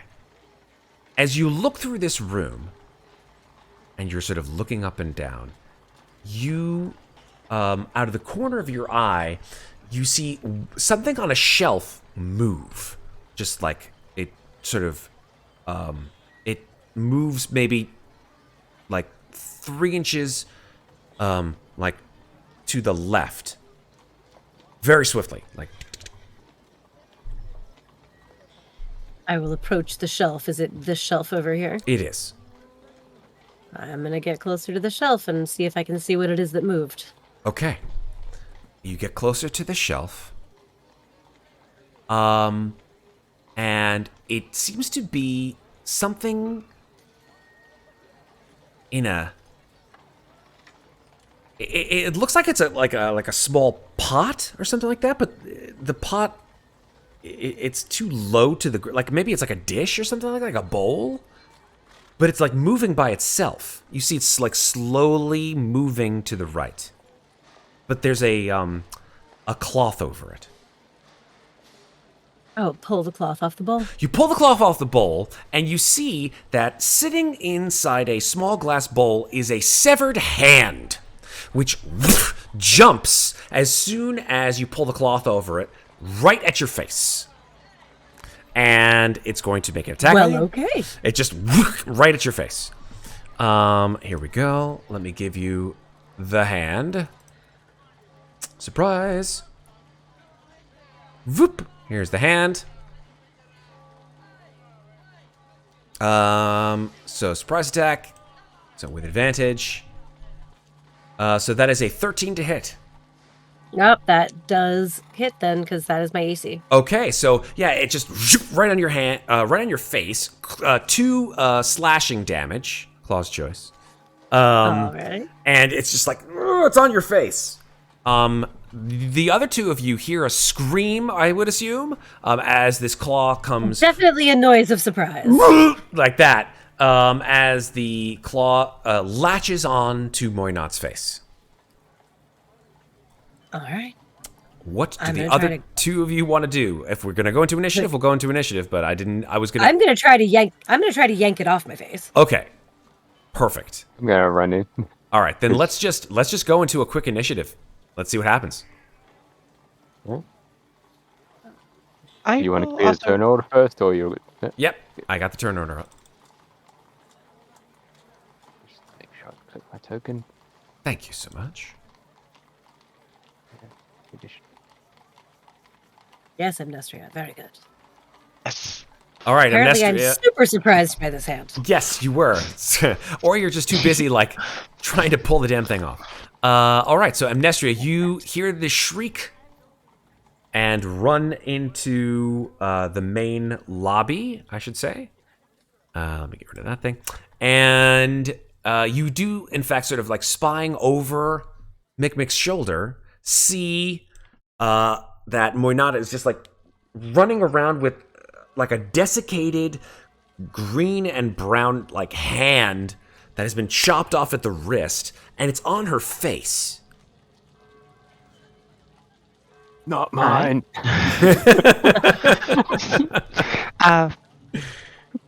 Question. Yes. Did we close the door when we came in? Nope. you I would didn't say tell- yes. Like, Okay. I'll give you that I was one. going to ask because I was going to see if I could use a free item interaction to close it. Yes, absolutely.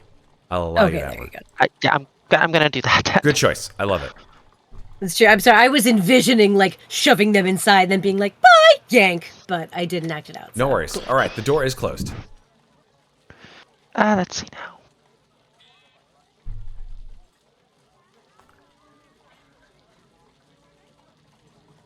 Yes. Like a terribly. I'm gonna run over to her and see if I can pull it off. Go for it. Make a strength check.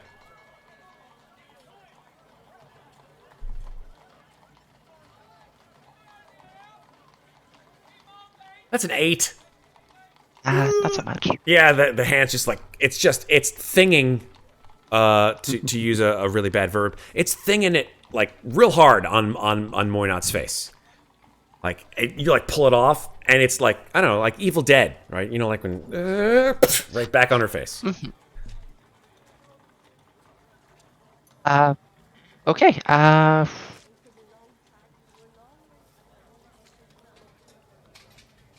Yep. I think that might be what I'm gonna do. Okay. Because that would be my action trying to pull it off. Yep. So You moved and you used your action. It is now the claw. What about Amnestria's touching the hand? I think I'd still need to attack it, though. Nope, because you didn't attack Mikmick. No, she's touching the Just hand of touched the it. hand. You did touch the hand with your hand. That's a fair point. However, the damage that you do, it doesn't matter about resistances, correct? But what about immunities?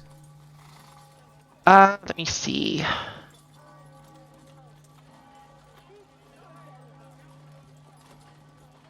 I purposely put it somewhere just so I didn't forget what it Pretty said. sure it's just resistances. It says you ignore the target's resistances to that damage. Yes, so not immunities. As you touch the thing and try to yank it off of Muadnhait's face, you expect your hand to sort of sizzle into this thing's flesh and cause this blackened mark. Nothing happens. No. Nothing. It is now the claw's turn. The claw, like, in your grasp, Amnestria, sort of wriggles out, and, like, crawls up your arm and smacks you in the face. Or attempts to, anyway.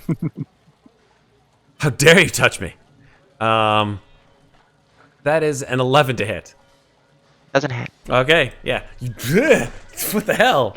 But the good thing is that it is now off of him, off of your face, and sort of like hanging out in and around Amnestria. Mikmick, your turn. Okay. Well, let's see. He's going to move in as well. See if he can get in.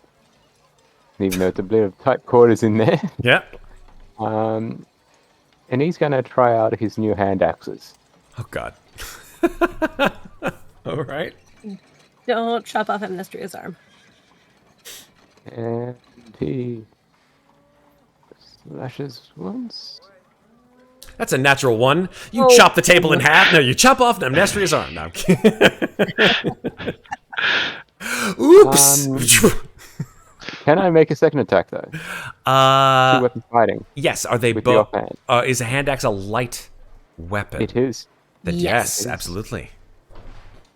And let's see if I put this in right. That's a crit. Hey! Nat 1, nat Nice. 20. Love it. That's how the dice are sometimes. Well, that Absolutely. means that the one in his artificial hands is the one that gets crit. Yeah. That's true. I don't know if the damage is affected because on a two-handed thing. Yeah. I'll double check that. Yeah, I'm pretty sure though. I'm pretty sure you did that right because, well, you don't have any. You don't have any modifiers to your damage. It just rolled 1d6. Yeah, but on the first attack there were no modifiers. There was no strength modifiers or dex modifiers. So, want to make sure he's doing this the right way. Oh, okay. Yeah. Yeah. So yeah, he was good with the offhand though because it's just a 1d6. Yeah. In that case, yeah, your 10 damage. Jesus. It lays it, and is your hand axe? Oh, wait a minute. Your hand axe is not magical, is it? No, it's not. Okay. So yeah, you slash into the hand. You expect to chop this thing in two, and it sort of glances off the hand. The hand sort of like, almost like yelps in pain. It obviously can't because it has no mouth. It sort of like jumps up on its fingers, like runs across the table, goes like literally just like flips up and gives you the bird, and then just like and hangs out on the table. Muadnhait, All right. your turn. Gonna look at it, and I'm going to say, surrender. Okay. You command it. Yes. Spell has no effect if the target is undead. Oh, is that in there? Oh yeah. Yep. Oh, I would have realized that before Okay. I cast it. I've We will never tried to use retroact command that. on undead. Retroactively did not command. Instead, I'm just going to say, vile, disgusting thing. Leave us alone. Vicious mockery. Beautiful. Okay. A wisdom saving throw. That's a 6. It fails. So that's 4 psychic damage. Okay. So that's 9 points of damage total on this thing so far. Here's the thing. The crawling claw on the table as it takes this damage, like the second time that it gets mocked, like it's sort of like you see it's just going like almost like its physical body is the hand, and it like almost like grabs its head, I don't know, the third finger or something like that, and like that. And then it sort of like jumps on its stump and does this. And points up to the ceiling.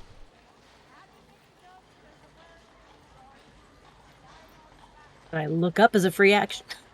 Absolutely. I'm going to look up. When you look up,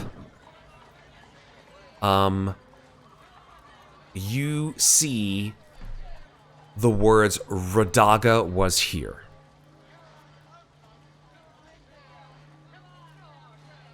I look down at the hand and I say, well, we're trying to find her, so stop attacking us, please. It sort of like walks along the table. By the way, we're still in combat unless you guys want to stop. You tell me. I feel like this thing might be able to help us, so I'm not going to attack it unless it attacks us again. Same. Mikmick? Yeah, hold the action. Totally hold the action. The hand walks across the table to like a grease spot and like dips its finger in the grease spot, sort of jumps up on its stump and starts to write on the walls. And it writes, "Are you going to hurt Radaga?" No, we're just trying to find her. The Guardians are worried. It gives a thumbs up, jumps back on its stump, and like moves again over to the grease spot, dips its finger in the grease spot, sort of tiredly walks over to another piece of wall, starts writing on the wall, and says, "I am Radaga's friend." All right, Radaga's friend. Is there anything in here that will help us find her? We don't know where she is. Let me see. Are we still in combat? No, I mean, I think you guys said you would stop. Yes, I just want to make sure because the turn order was still up. Okay.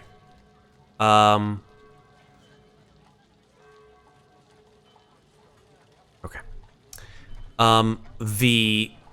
The hand writes on the wall, "Radaga is not safe.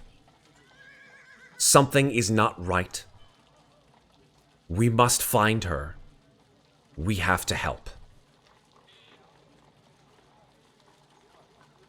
That's what we intend to do, and that's why we came here. It sort of sits there, almost as if sort of contemplating your response, and says, again, sort of walking over to this rapidly deteriorating ink spot, although it wishes it had a pencil, sort of dip, and then writing now on the table, "I have been protecting her parcel. Hopefully, actually, how should he say this? This is probably the best way of saying. Hopefully no one takes it like it did the rest." The rest of what? The parcel took something? Sorry, maybe I wasn't saying that clearly. Hopefully no one takes the parcel like they did the rest.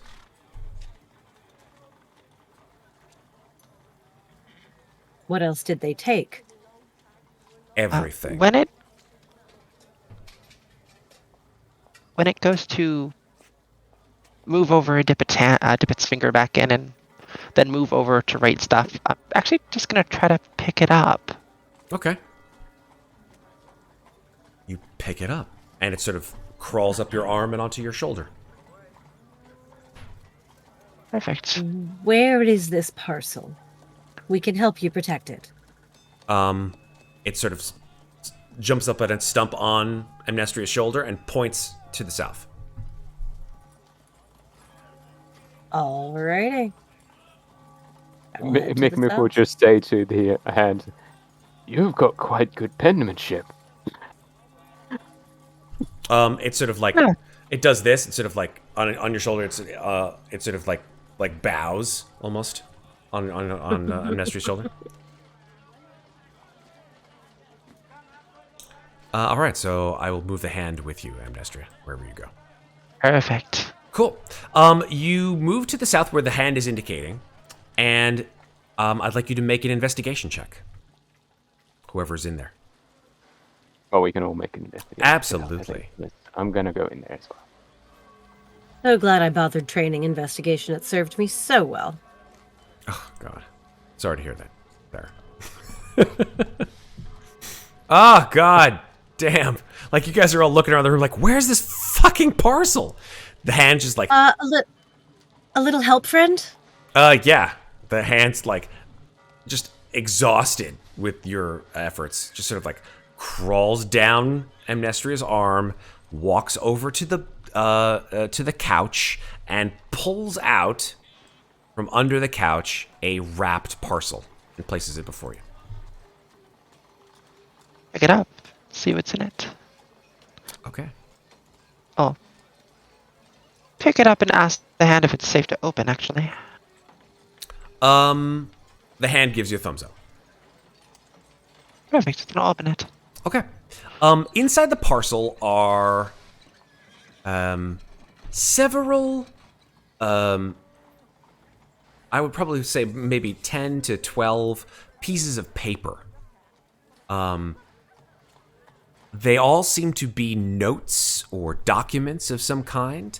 They're all written in the same hand, a very sort of florid hand. And then you sort of get to another note. But this note is different from the rest in that it seems that this note, this piece of paper, the handwriting is different. Or at least half of it is, because it seems like the handwriting on one side of the page is the same, and handwriting on the other side of the page is the same, but they're different from each other, like they're two distinctly different handwriting styles, using the same writing implement and ink. So I'm going to give you guys a handout now. Yay. Handouts! Yay! Yay, Handa. Yay! Handouts! We Hey, love Charlie! handouts. All right. Here we go. Handouts. Here we go.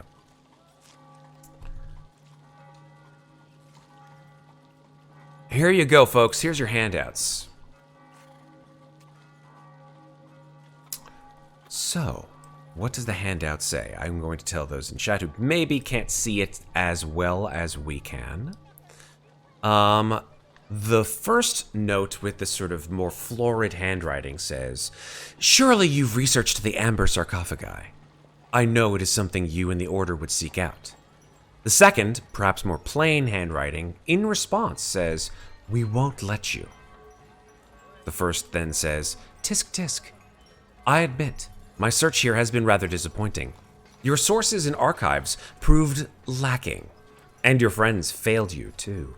I noticed the trail of items you dropped, but no one recognized them as calls for help. You're alone, Radaga." The response, "Free me. I won't help you." Back to the first, "Hush now. Our task is unfinished, and I believe you can serve me elsewhere. Time to leave this domain." This does not sound good.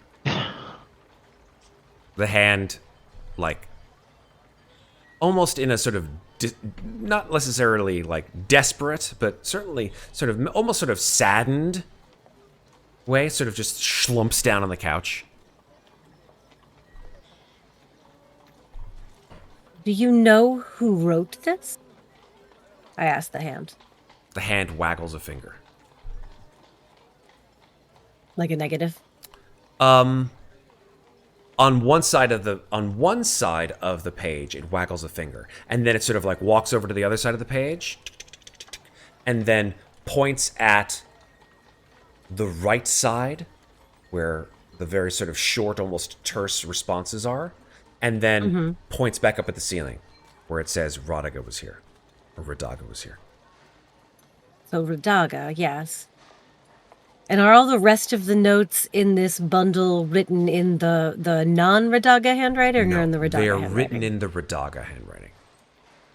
Okay. Is there anything else useful in any of those? You're not sure, but they would be useful maybe for the Order to decipher and find out what it is that that Radaga was maybe looking into. Okay. Probably bring these back, and Absolutely. the hand as maybe. well. Yes, we can't leave friend here alone. Thumbs up. You've done... I'm trying to look around. I want to go... look at the hand and say, I just want to look through her things for a moment longer. And I want to go back to the bedroom. Okay. And look for, like, I'm guessing this is a wardrobe over here? It is, yes. I want to look through the wardrobe. Be my guest. Make an investigation check. God damn it. 13. That's better than before. 13. Okay. Yeah, with a 13, you don't find that the wardrobe has any clothes in it.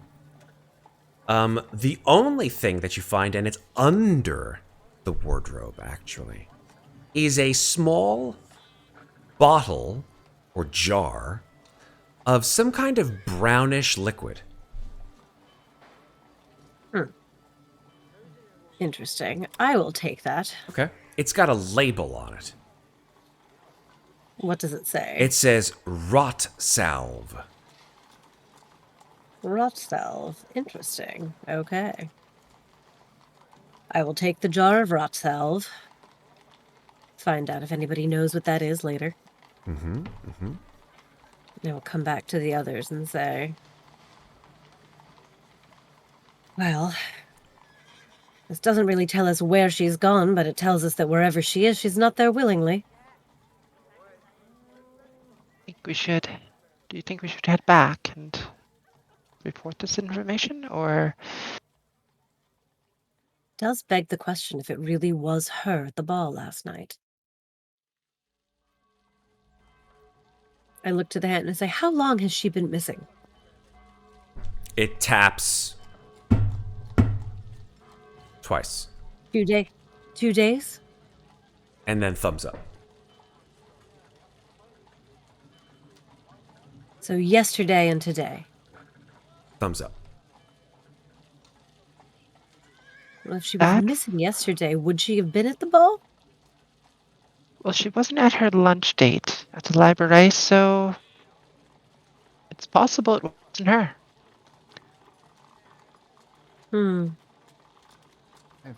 Be very interested to see if anybody shows up at the Moth Orchid Tea House at 4 o'clock this afternoon. I think I may need to go to lunch. I have a theory about what has happened. Yes?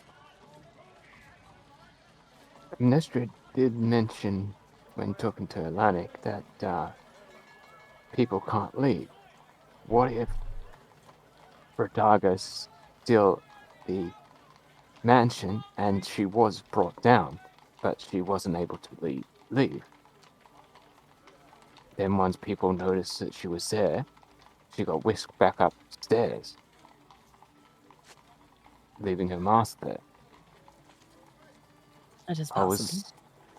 I was half thinking, what if we used the mask that we got from the party last night as a, what you call it, a focus point for a seance, we may be able to get into contact with her. Can you perform a seance for someone who's still alive? I don't think that would work, but... Let me ask you, little friend.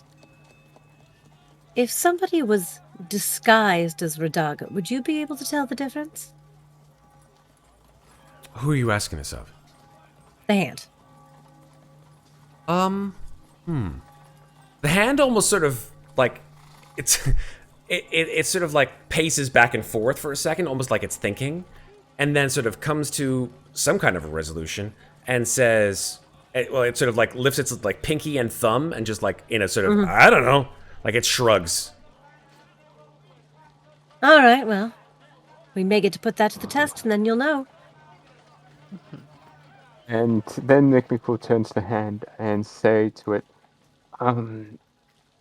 you probably heard this before, but moving out of this place may raise a few eyebrows.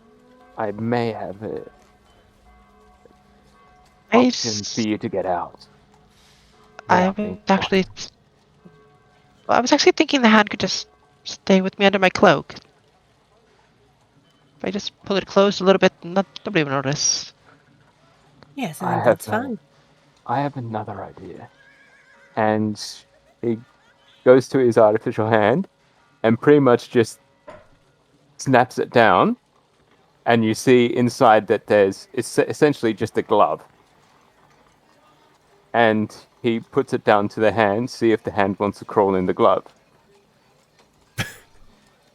The hand sort of like crawls up to your arm and like sort of tests the glove, sort of like pokes it first, and just goes sort of like crawls up onto your arm. Puts a couple fingers into the glove, tests it out. It's almost like it's testing like a sleeping bag. Yeah. And then Would sort it of fit in a gnome-sized glove? if the glove does That's not a fit, good question. the crawling claw will whatever. Yeah, will quit. Yeah. God, the fuck is wrong with me? Yeah, he crawls inside the glove, and it seems to not mind it so much. It's in there. It's the weirdest feeling, Mikmick. You have a hand inside your hand now. Yep. That's not mind to control, and he pretty much just snaps it back, and it just looks like... This is the most Evil Dead shit I've ever known in my entire life. Like, wow, you really do have a hand not under your control. You're like, I can't... What are you... No, why are you bringing me over there? Yeah.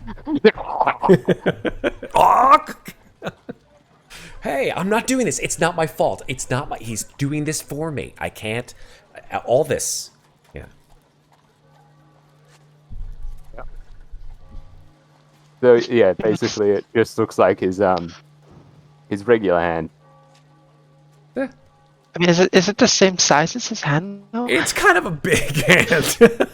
I'm not I was gonna lie. say it feels like it's probably a little cramped in there. Yeah. But we can get him out and then let him out. Yeah. That was the only intention, just so he can transport without looking Sure. too out of the ordinary. Mikmick with his like baby hand, and then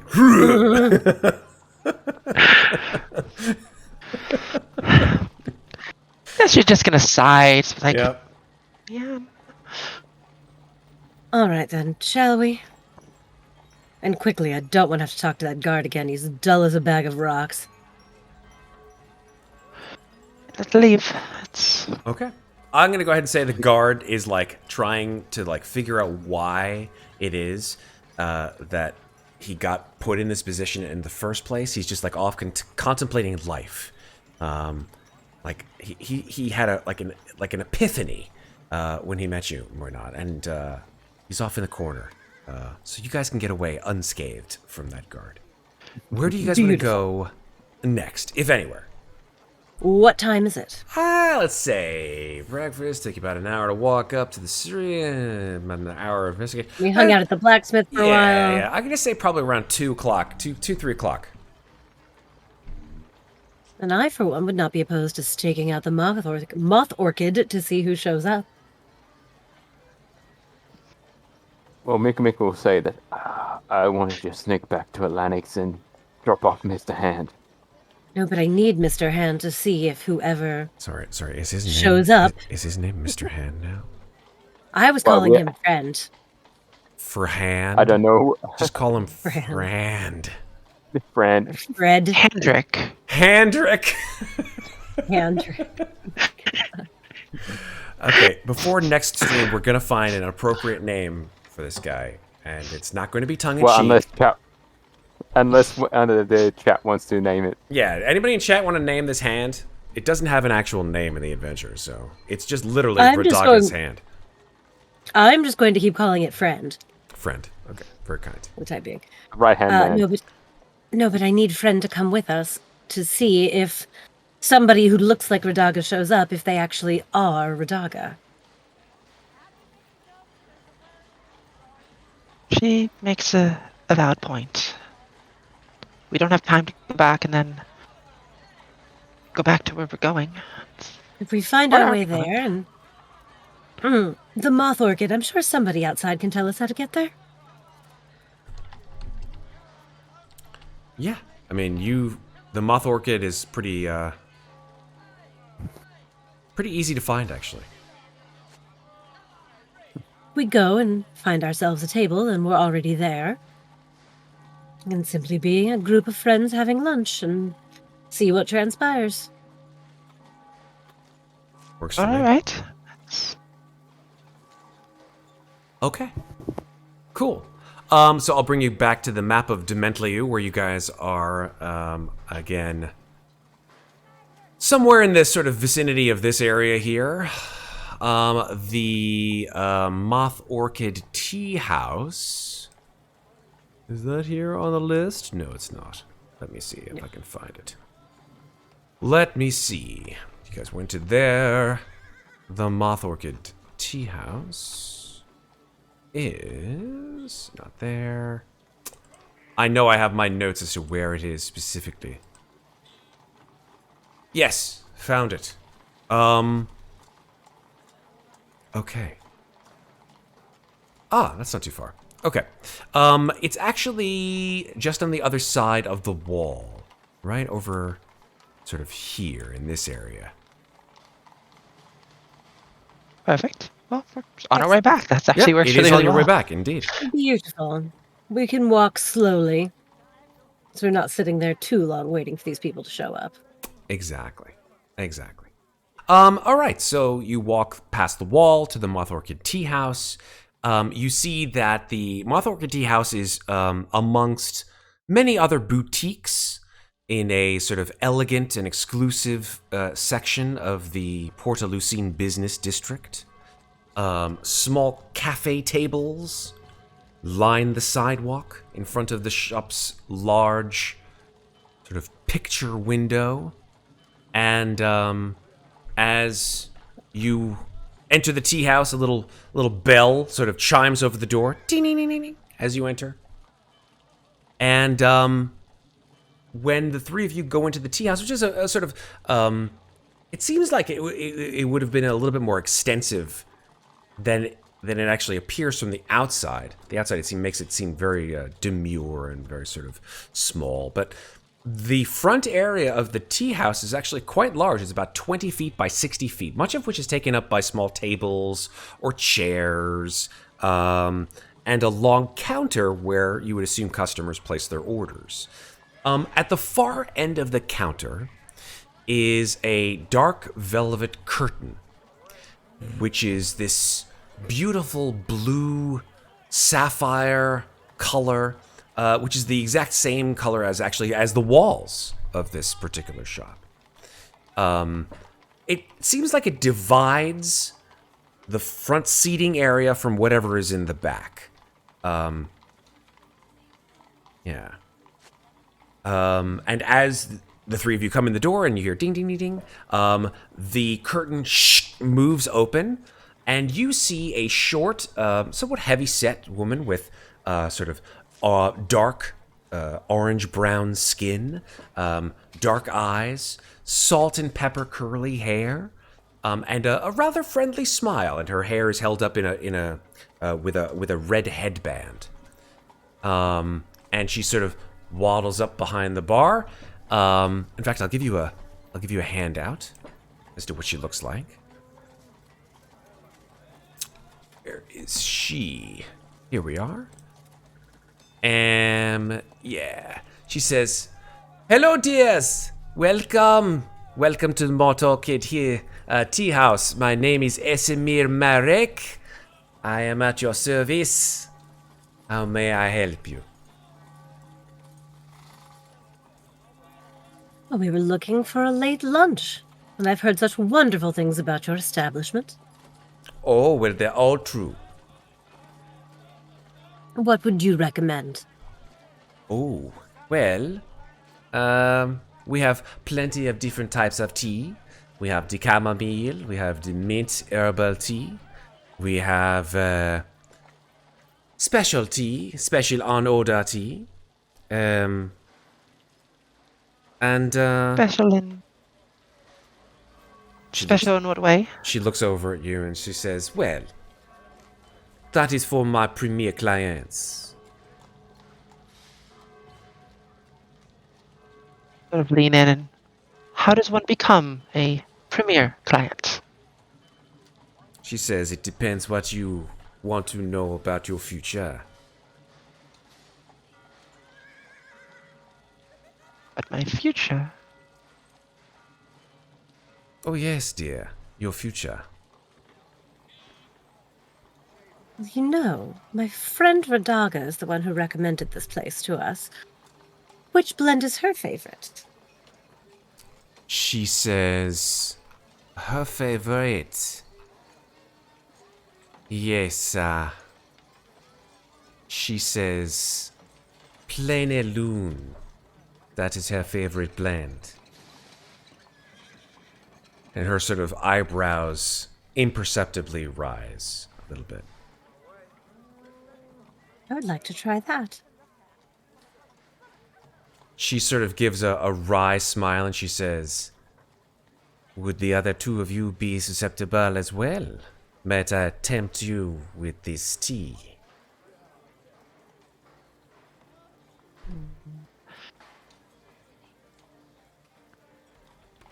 I think I'd rather wait to see how my friend enjoys the tea before I agree to trying something I've never had before. Yes. Quite a good judge of taste, I think. Oh, taste. Yes, of course. Well, if that is the case, then I'm afraid that it is only your friend who will be invited for a private tea tasting in my... And she motions to the curtain, the blue velvet curtain. Oh, well, if that's the case, I mean, can I change my mind? Every woman is entitled to change her mind at least once. Crack a little smirk and just go, all right, well, I'd like to change my mind and join her then. Very well. And she looks over at Mikmick. You, sir. I'm not really a tea connoisseur, but I'll just take the cheapest tea you have. At my age, it all tastes the same. Honeysuckle, then. It's very good for the heart. Yes, please. Very well. And she comes, she turns around, grabs a teapot, and a cup of tea, and places it in front of one of the stools at the front counter. And she takes a sort of melange of tea spices, puts them into a small metal ball that's sort of perforated, and places it slowly and gently into the hot water. She says, "You must let it sit. It must relax. The tea leaves. They will not work their magic unless they have the time." I've got all the time in the world. That's what we all think, my dear. Unfortunately, that is not true.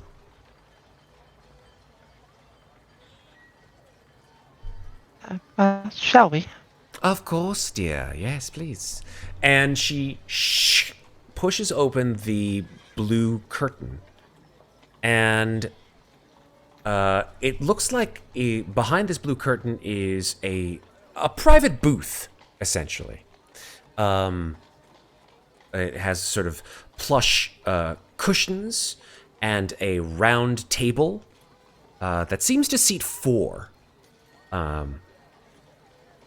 And there is a large chair on the far side of the table.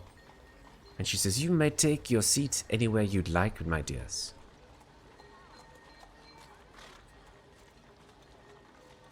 We'll move in and sit down. Okay. I will sit opposite of her. All right. I'm going to go ahead and take our Victorian streets down a bit since you guys are no longer there. I'm going to probably put in a little bit of, let's see, what kind of good music here. Let's give you guys some, yeah, I'll give you this one. This is the one that we had before. Let's keep this one up. All right, I like this one. Yeah. Okay. She pours this tea, this plain lune tea, for you all. And she pours the tea into a rather large cup. Almost like a bowl, to be honest. It's about, I don't know, 8 inches in diameter. Pretty big. But she pours it without a strainer. All of the tea, of this brown, fragrant tea, goes pouring into the bowl. You see some clumps of tea leaves as well go with it. And she says, "Now, you would like as well?" And she looks over at Boynot. Yes, please. Excellent. She pours the same as you. She puts an 8-inch teacup in front of you and pours this brownish tea into it. He says, "We know so little about the future, we must see into it if we are to know who we are to be, and what things we must face in order to become who we truly are meant to be." Yes? Your friend Radaga knew that, but she saw much darker things. Much darker things here and in her own minds as well. Scared her, it did, yes. Nothing scares me. That means one of 2 things, my dear. Either you are very smart, or not at all. I suppose the future will tell, will it not? It will. It always does. And she takes the bowl and sort of almost ritualistically offers it to each of you to drink from. I will drink from my bowl. Okay. Did you not just say we should let the tea sit? This tea is meant to be drunk right away, so that we may see what the bottom of the teacup holds for you. Alright. Just take it and start to sip from it. Okay. It's fragrant, it's hot, it's very sort of pungent, and you can taste all kinds of elements of floral, as well as sort of more sort of darker, sort of almost like nutty elements in the tea. Nothing sort of beyond that. It doesn't like have any kind of, I don't know, sort of more mystical elements to it. It's just really great tea. However, when you get to the bottom of the cup, you notice that the tea leaves at the bottom of the cup have sort of clumped together symbolizing, you're not quite sure. You've heard of this before in Mordant, but you don't even know how it works. But the tea leaves themselves, how they sort of arrange themselves in the bottom of a cup, and where those tea leaves actually exist seems to have some predilection with your fortune. So what I'm going to do, and this is the last thing we're going to do tonight, is I'm going to move you both to a map, which is the tea leaves map.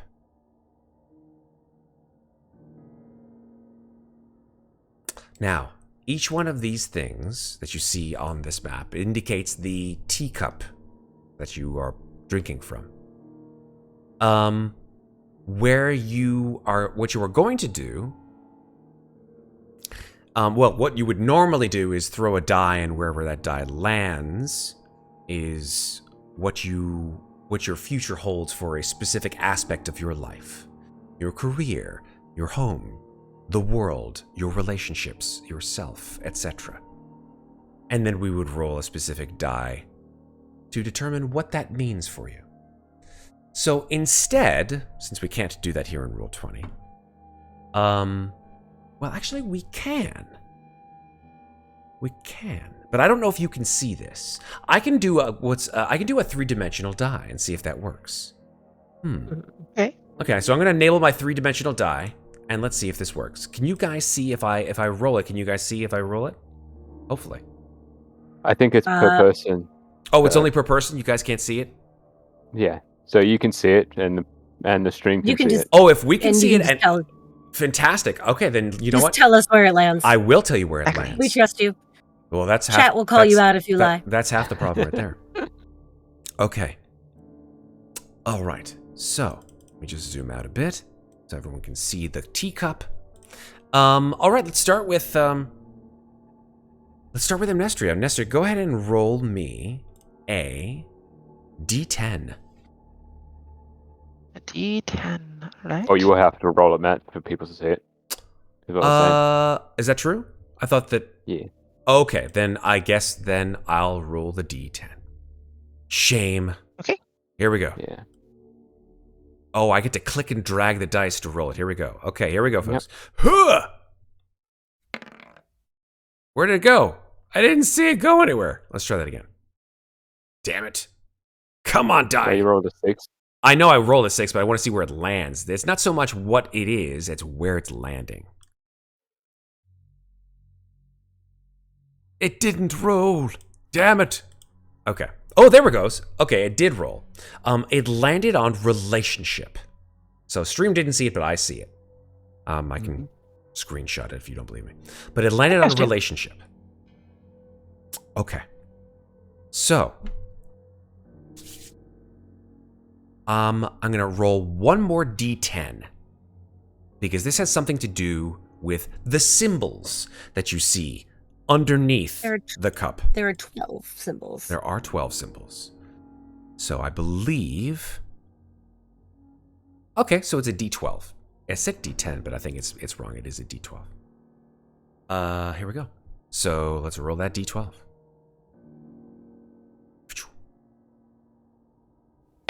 And a 12. Okay. So, Amnestria, your relationship shows the symbol of the snake.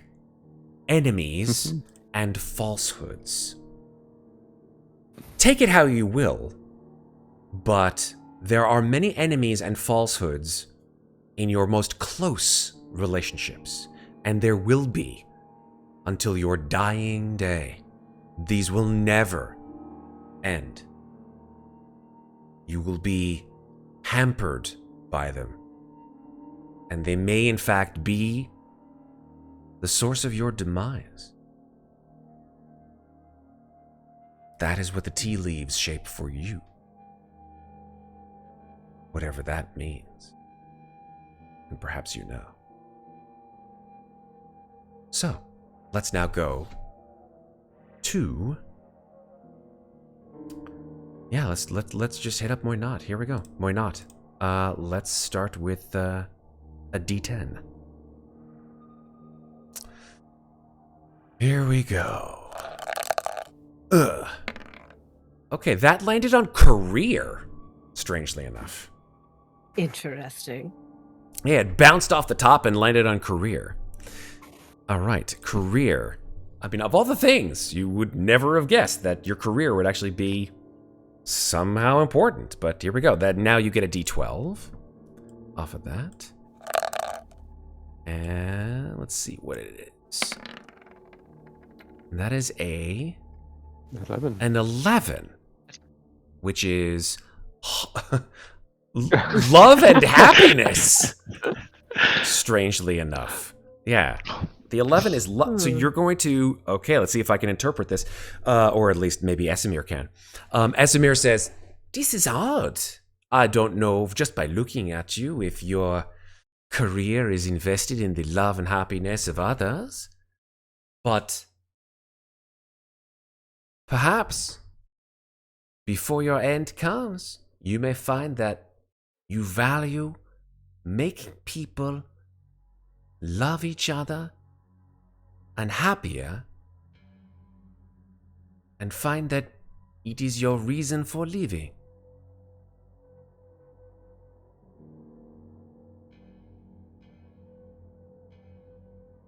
I do not speak for DT. I look at Amnestria and say, I feel like we traded cups. And I kind of smile at you and be like, no, I actually believe mine is quite right. Well, you've seen what the tea has to say, and it was delicious. Was very good. She says, "I am so happy that you found my teas to be acceptable to your palates. Well, is there anything else that I can help you with? You mentioned Radaga, but I am assuming that you wish to know more about her before you leave." Have you seen her here recently? We've been trying to get in touch, but haven't been able to find her. Well, I cannot say that I have seen her recently, no. She started coming here maybe a week ago. She asks me questions about the future. How one can tell the future, whether it is in our nature to know the future, whether it is best to know the future. I say, what we know of the future, it does not make the future, it simply arms us for what is to come. It does not change it. The future is the future. Did she tell you what future she saw?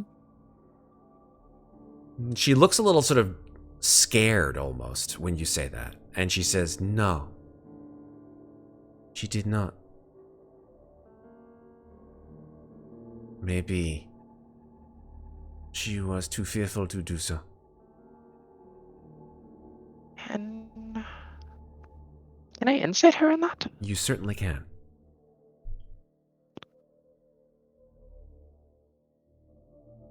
That's a natural 1. Yeah. Yeah, I It's was okay. debating doing it, so I think that I will as well. Go for it. 10. She's hard to read. Yeah. She's just got this really like plain loving face, and besides that sort of like her eyes growing big a little bit, you know, she just goes back to that sort of like mysterious smile.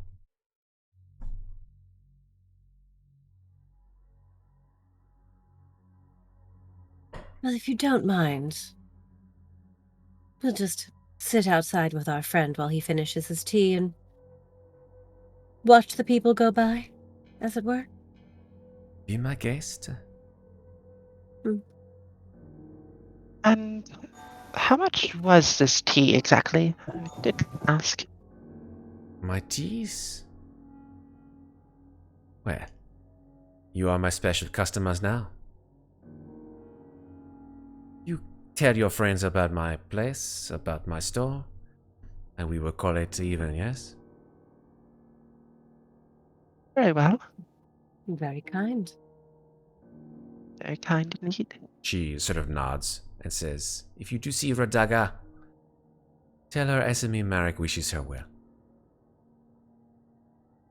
I certainly will. I will stand up and exit the private booth.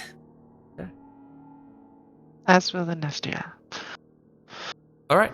No, Mikmick, you join Mikmick at the counter. watch Muadnhait and Amnestria come out from the private booth. They've got sort of a flushed look on their face, whether it's from the tea or from something else. But following directly behind them is Esme Marek, and she has this sort of like look of satisfaction, perhaps, on her face, and she comes over to you and says, "How did you like my tea?"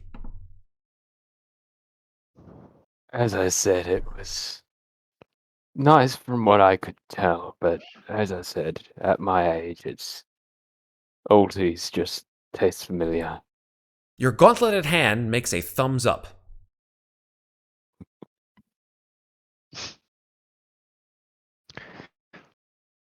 He's very modest. That's all. I'm very glad to hear that. We be closing soon. So, if you need anything else, tea to go, for example, we will be more than happy to supply. I had hoped to see a friend of mine that I thought was stopping by at 4, but you say you close? Oh, it be already 4:30. She looks at her pocket watch. How long were we back there? Quite a while.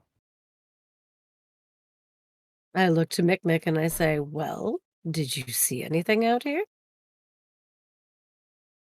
Do you want me to make a perception check to see if I did? Retroactively, you can say Yeah, for retro. certain you don't even need to because there's no one else in the entire place but you. No, no one's come in or out ever since you entered that back room. Hmm. Well, unless someone is knocking with invisibility or something along those Oh, lines. believe me, the woman I was expecting to see here wants to be seen. But yeah, I guess Radaga's not the only one not making her lunch dates this week.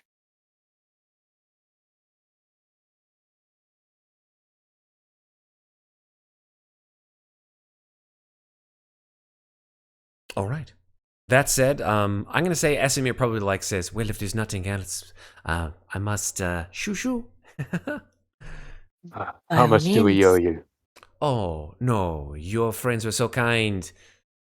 You owe me nothing. Next time you come, however, you owe me double. I kid. I'm a funny person. I'm just joking.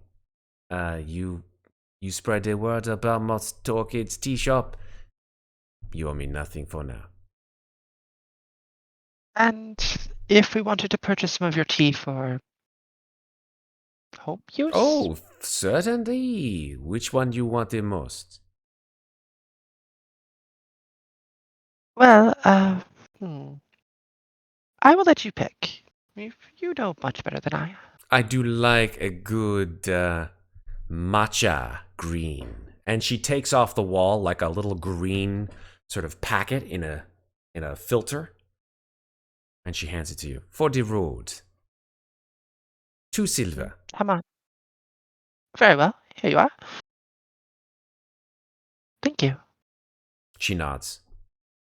She says, what I like about the three of you the most, you don't pretend to be someone you're not. Well, what's the point in that? You got it? Thank you for your time. She nods. I will leave. All right. Yeah, it's around 5 o'clock or somewhere thereabout. As Esimir begins to close up shop, locks the door behind her. And You're free to do whatever you'd like between now and the evening.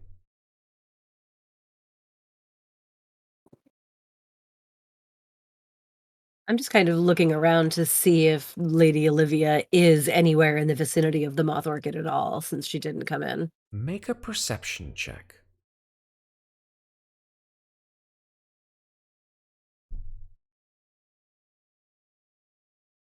14. Hold on for a second because my chat thing is a little weird here. There it is. 14. You don't spot her. Hmm. How odd.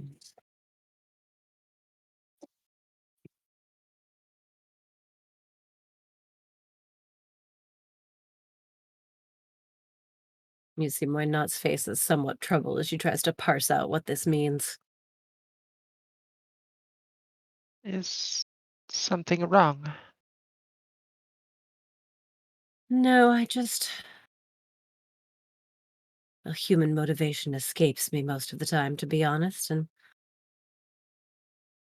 can't quite determine if Lady Olivia lied, or if there's another reason she's not here. Well, we could always try to find out more information about her and look into it. This is We're true, working though for the I'm not order. don't know where I would start. The order, I suppose. They may be able to help. This is true, and we should report what we found back to Alanic. I believe he will They- find this parcel most concerning. And our new friend, most fascinating. He is not the only one. Okay. Superb. Mikmick would like to go back to the masquerade ball. Or Yes. masquerade. To do your special order, right? Yes, unless they already have the mask. Well, Did he spend time last night actually sketching? I don't know. Yep. You did? Well, I didn't, but Well, I know you Mikmick didn't. would. Mikmick would have spent time Well, last night sketching. he was probably sketching when he was meeting with Atlantic, Sure. which is why he was a little bit out of that For toots, conversation. I get it. Yeah. Okay. I wonder what you were sketching. Okay. Cool. Yeah. I guess on your way back to Alanic's chateau, right? Is that's your next protocol? I guess, right? You're gonna forego the Red Widow Theater. You're gonna forego the other places like For the time being. the Jalabert Museum, the Cathedral, all that places, and go right to the right back and talk to Alanic about what was found. Yeah. Cool. Yeah. So yeah, Mikmick, on the way back, you pass by that. Plus, rather- if we go to theater without Claudiu, Spider Lady's going to be pissed. Absolutely. Yes. I mean, no doubt. She'll be like, what happened with my friend? So yeah, Mikmick, you pass by the masquerade shop. And he'll walk in and Ding, ding. say, hello, I'm back. I was just, I was at the party last night, and, the servers, they piqued my interest. I was half thinking about grabbing a mask that would make me look like one of them. You want a mask that makes you look like a ghoul? Yes, It's a little morose. I know. It's a little bit out of the ordinary, which is what you want in a masquerade ball, isn't it? Oh yeah, a little bit on the nose, but I like it. I guess.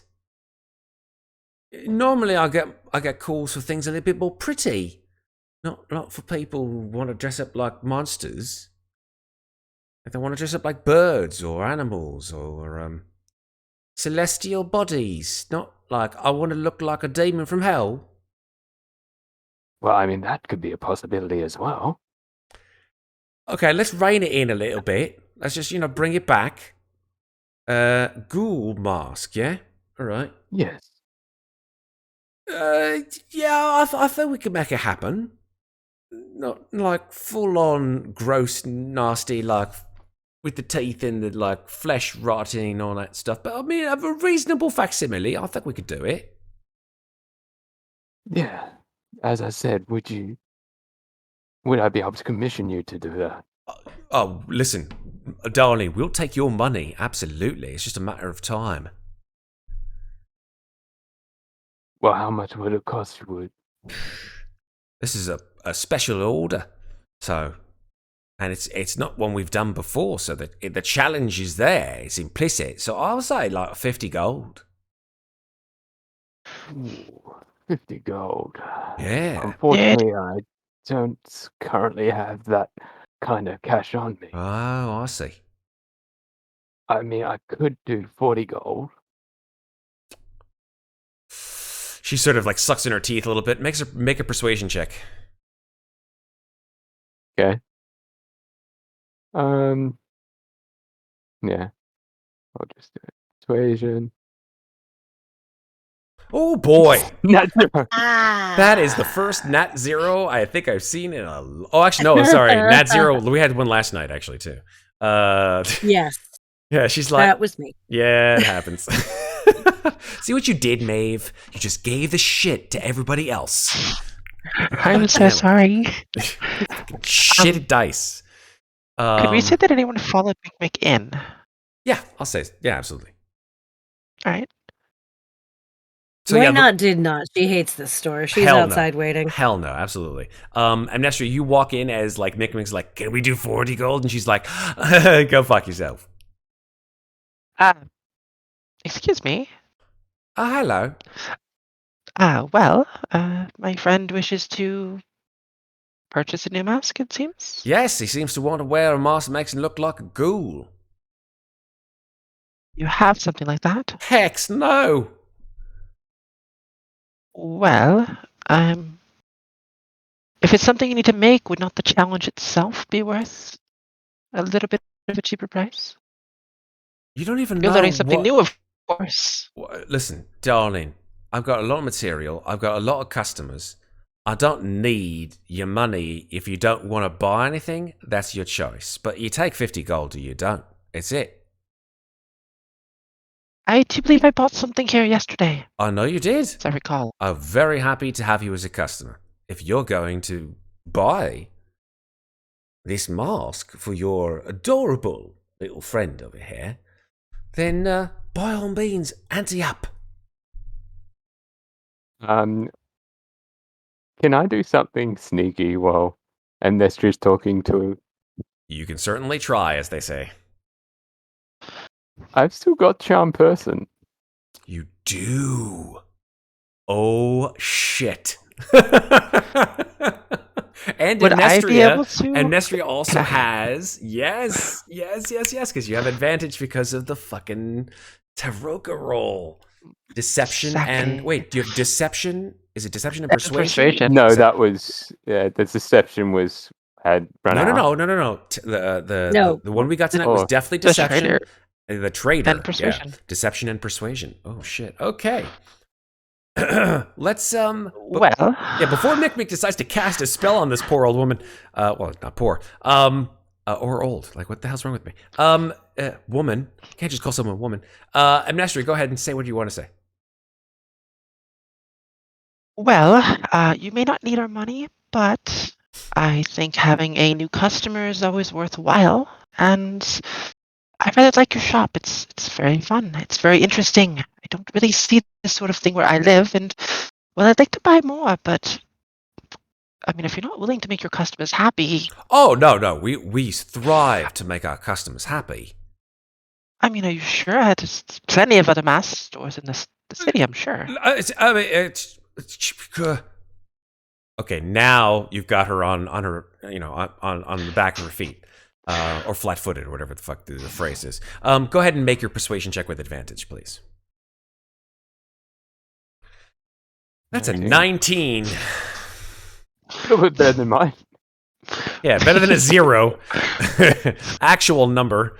Yeah, Yeah, and she goes, no, okay, darling, you get me wrong, I obviously want to make you as customers happy. We have standards that we have to meet, so begrudgingly I will accept your offer of 40 gold.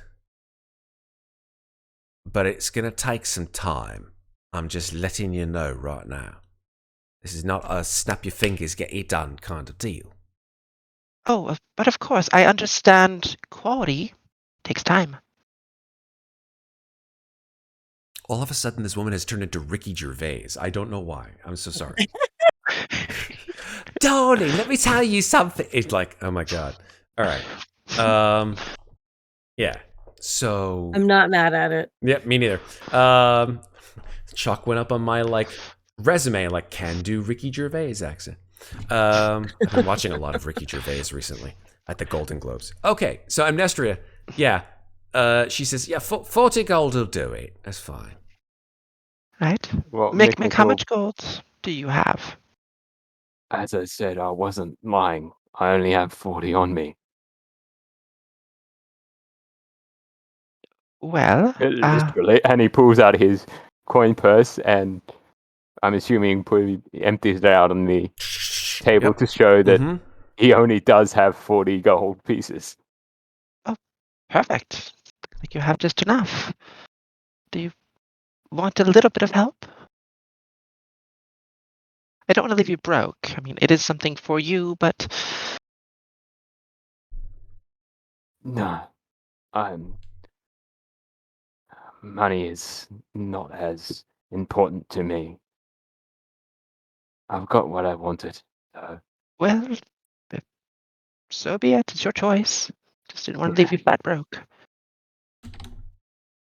this is my choice. Have to live with choices sometimes. More than you know. Or, And so well, yeah, you have your 40 gold. Is this sufficient? Absolutely. It'll be about, I'll say, Harold could make it in about, I don't know, 3 days. well, as I said, it'll probably be needed to be ready by the next masquerade, but That is you've plenty got of plenty of time. time. Plenty of time, exactly, just like your wonderful, beautiful friend says. Plenty of time and no rush. Well, No real rush, no rush at all. So we will make sure that this mask looks really nice. Yeah. Well, thank you. Thank you. And she just scoops up the gold and she says, all right, 40 gold. Harold's gonna fucking kill me. And she stalks off to the back room.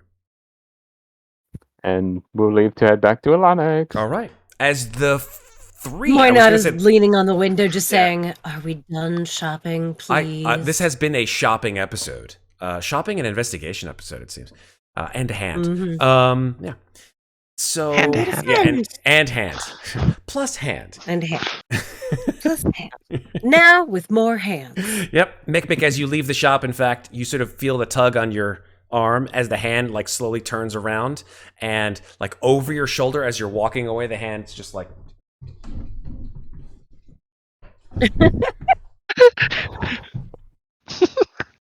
you don't know what you have done, Mikmick. I'm just letting you know. Well, he'll let it out eventually. Yep. Just watch the movie Idle Hands with Devon Sawa, and you'll get the idea of what it is I'm going to do with this.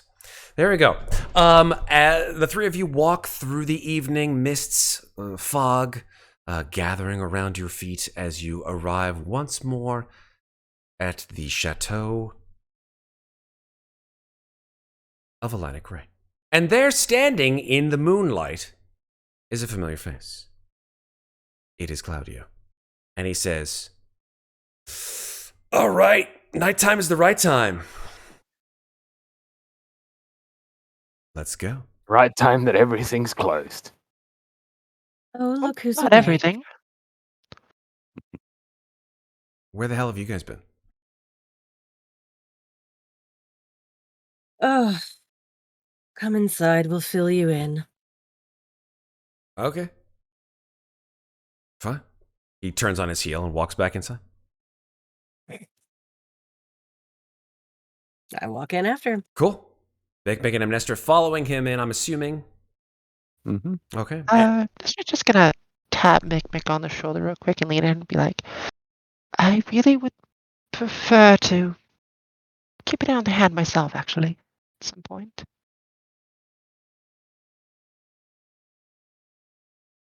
Well, I mean, once we get inside and just show Atlantic, you may want a few Well, words with the hands, and then That's fine, but I touched the hand, and the hand was not hurt, so I really would like to spend some time with the hand.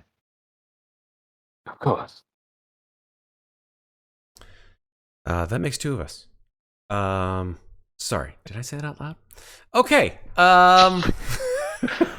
Don't clip that. Do not clip that. Okay. I'm sure Too late. someone already has. Too late. Fuck. Oh, God. Okay. Anyway, perfect segue into. On the internet, it's forever. Yes, if welcome. Well, in 20 years, I'll be like, I can't believe I said that. That's it, folks. We're out for tonight as the four now. Actually, you guys have rejoined back to Atlantic's mansion for another night of a debrief. That's where we're going to leave it for tonight. So, thank you guys all for attending tonight's amazing episode 11 of Ravenloft Domains of Dread. I'm going to go ahead and just pass it off to Sarah here on the left. Sarah, where can people find you on the internet? I'm Sarah. You can find me on the internet at Lovely Llama on Twitter and Instagram, where I post things sometimes. And here on Slices and Dices all the time. Thank you, Sarah. That's what I got for you. Beautiful. Moving on down to Elite Ghost Driverville. That's Red Platinum. Red, go. Yes, you can find me at Lee Ghost Driver on Twitter, where I post absolutely nothing. You can also find me around the internet at Lee Ghost Driver at different places. Though I don't post very often, so I'm the rogue. What do you expect? Fair enough. I'm always hiding. Rogue in a past life. Cool. Just make sure I was definitely a bard. I don't even know what the hell I was. I feel like sometimes it's like cleric. Like get the whole sort of like just make sure everybody's happy approach. I'm like the bard druid hybrid because I talk to all the animals. I think druid is the one I'm furthest away from. I talk to the rats on the street. I say hi to them when I see them. No. Yeah. Yeah, Stomp. I'm that girl. Yeah, curb stomp for me. No, Yeah. no. That's it. Sorry. I digress. Go on over to Maeve. Played Amnestria. Maeve, where can people find you on the internet? You can find me at Maeve Climber on Twitter, and also on Discord under really the same name. I kind of just use it for everything. It's good. I mean, you know who you are. Yeah. I mean, I change names every so often, but I've been using Maeve for a while, so. Hell yeah. Yeah. This gentleman over here, Alex Lorenzo, has taken a small sabbatical from, from everything other than getting life back in order, which I think he's confident in saying that he is slowly but surely doing, and we're happy to see that. And I have it on authority that he will actually, and I mean this, be here in virtual person himself next week, and we're glad to have him back because he's missed a lot. He's gonna. You weren't kidding. We're like, I gotta fill you in, and he's like, okay, yeah. Like he will need a big filling in, like a lot. He needs like a binder. He needs like a Leslie Knope from Parks and Recreation binder with tabs. Here's what happened in the last 4 episodes, dude. And then he'll just figure Has it been 4? It's been 4 episodes. You didn't die. That's what happened in the last 4 episodes. Yep. So that's always a positive thing to say. Beyond that, you can catch that guy at _Alex_Lorenzo, where he, like our friend Red, doesn't post a goddamn thing. So it's pointless to even try to attempt to get in touch with him unless you want to be annoying, which I am, and so I do it because it's fun. I, however, have been your annoying DM host. My name is Matt. I'm here at Slices and Dices, where I help run things occasionally. And then on other occasions, help other people to run things, because that's the fun part. You can catch us here on Slices and Dices every Thursday and Friday, and in around 9 or thereabouts p.m. Eastern Time. Tonight we started a little bit late, but we'll go back to our normal schedule next week. We will be doing Ravenloft again on Friday, and then a couple of other cool things at the end of the month. We're getting back to Alien, as well as, I hope, Burn Bright and potentially Pathfinder. We'll see. And maybe something else. As well as, yes, something that's in the works. Yes. Lots of things in the works. Lots of things germinating and creating on their own, which we're happy to see. Beyond that, folks, we hope you guys have a great rest of the weekend. It's Friday. Well, actually, it's Saturday now. It's 1:30 in the morning. Enjoy it. Enjoy yourselves. Enjoy your friends. Enjoy the rest of your peoples. And remember, folks, take care of each other. But don't forget to take care of yourselves. Have a wonderful, wonderful night, folks. Get some sleep if you need it. If you don't, what the hell is wrong with you? Sleep is for the best of people. Get it anyway. Yeah. Sleep is the best. Fuck yeah, absolutely. Thanks for watching, folks. Have a great, wonderful, wonderful weekend. We love you. Mwah. Goodbye. Thanks.